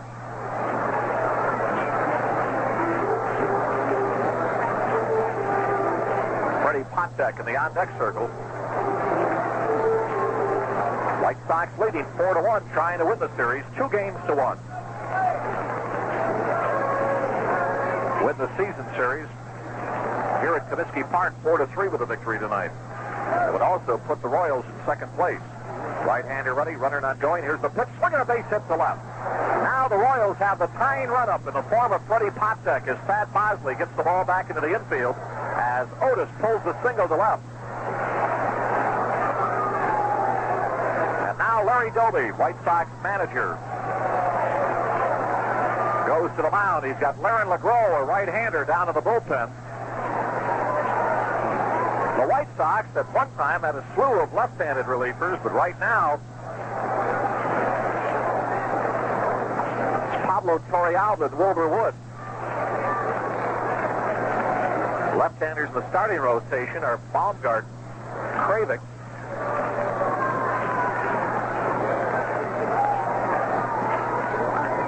so Doby going to keep them in. We're going to get a pinch hitter here. Steve Braun is going to pinch hit for Potek. Potek was 0 for 3 against Crowley. So Herzog going with the percentages, going with Steve Braun, whom they acquired for Jim Colburn from Seattle earlier this year. Braun hitting .268 with the Royals with 11 RBIs. Hitting .248 overall for the year, 3 homers, 26 RBIs. He represents the tying run. We're in the ninth. Right-hander ready. Here's the pitch. And it's low ball. Crowley got Porter and Hurdle. Got onto the base hit. Washington running for him, and Otis single to left. So the tying run is at the plate. Right-hander ready, working out of the stretch. Here's the pitch. And that's the strike. Evens it up to Braun. 1 ball, 1 strike. Frank White in the on-deck circle. LeGros continues to loosen up the White Sox bullpen. White Sox have turned over 1 double play tonight. The second in this situation would end the ball game. Right-hander ready. Here's the pitch. Swinging a grounder to third. Goes to second for 1. Relay. Not in time.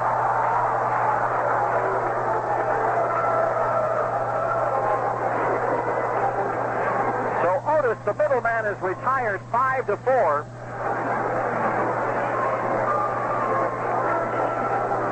Larry Doby walking towards the umpire. Now he goes to the mound. Apparently Pryor got stepped on. Well, they're talking to Crowley. Something happened to Crowley.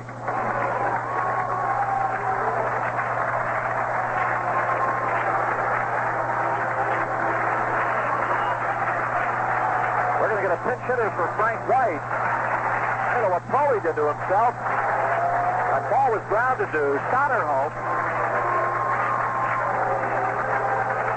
Soderholm on that play went for the double play to second on to first as they didn't get it. He had a chance to tag the runner, Washington, coming down the line. But he thought he could get the double play, and the White Sox just didn't miss getting it. So the Royals have runners at first and third, and Laren LeGros comes in for Crowley here. With 2 out and 2 on in the ninth. So what happened to Crowley, we know not. Looks like he might have done something with his ankle the way he was walking off. I don't know. But Charlie Sadd spotted it right away and went out to the mound. And Tom Poquette from Eau Claire, Wisconsin, a left-hander, will pinch hit here in the ninth with representing the tying run.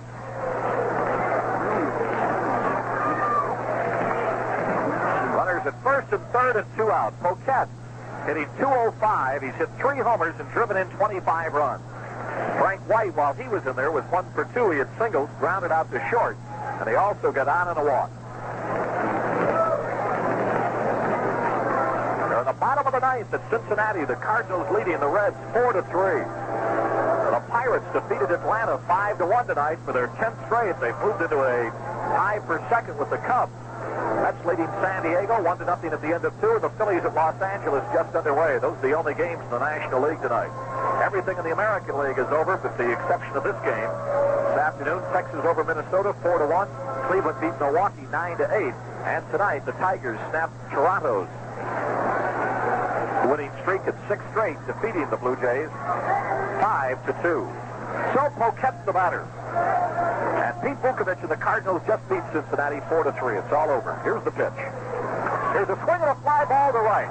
Molinaro is there. This should be the ball game. He's got it. Top swim. Kansas City Royals only one run in the last 23 innings to win the series 2-1.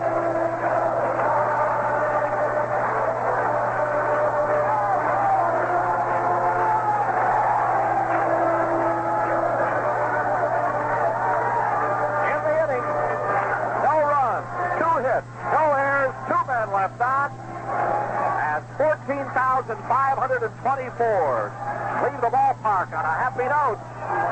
And the White Sox win the season series against the Royals here in Chicago, 4-3. And we'll be back in just a minute with the totals and highlights.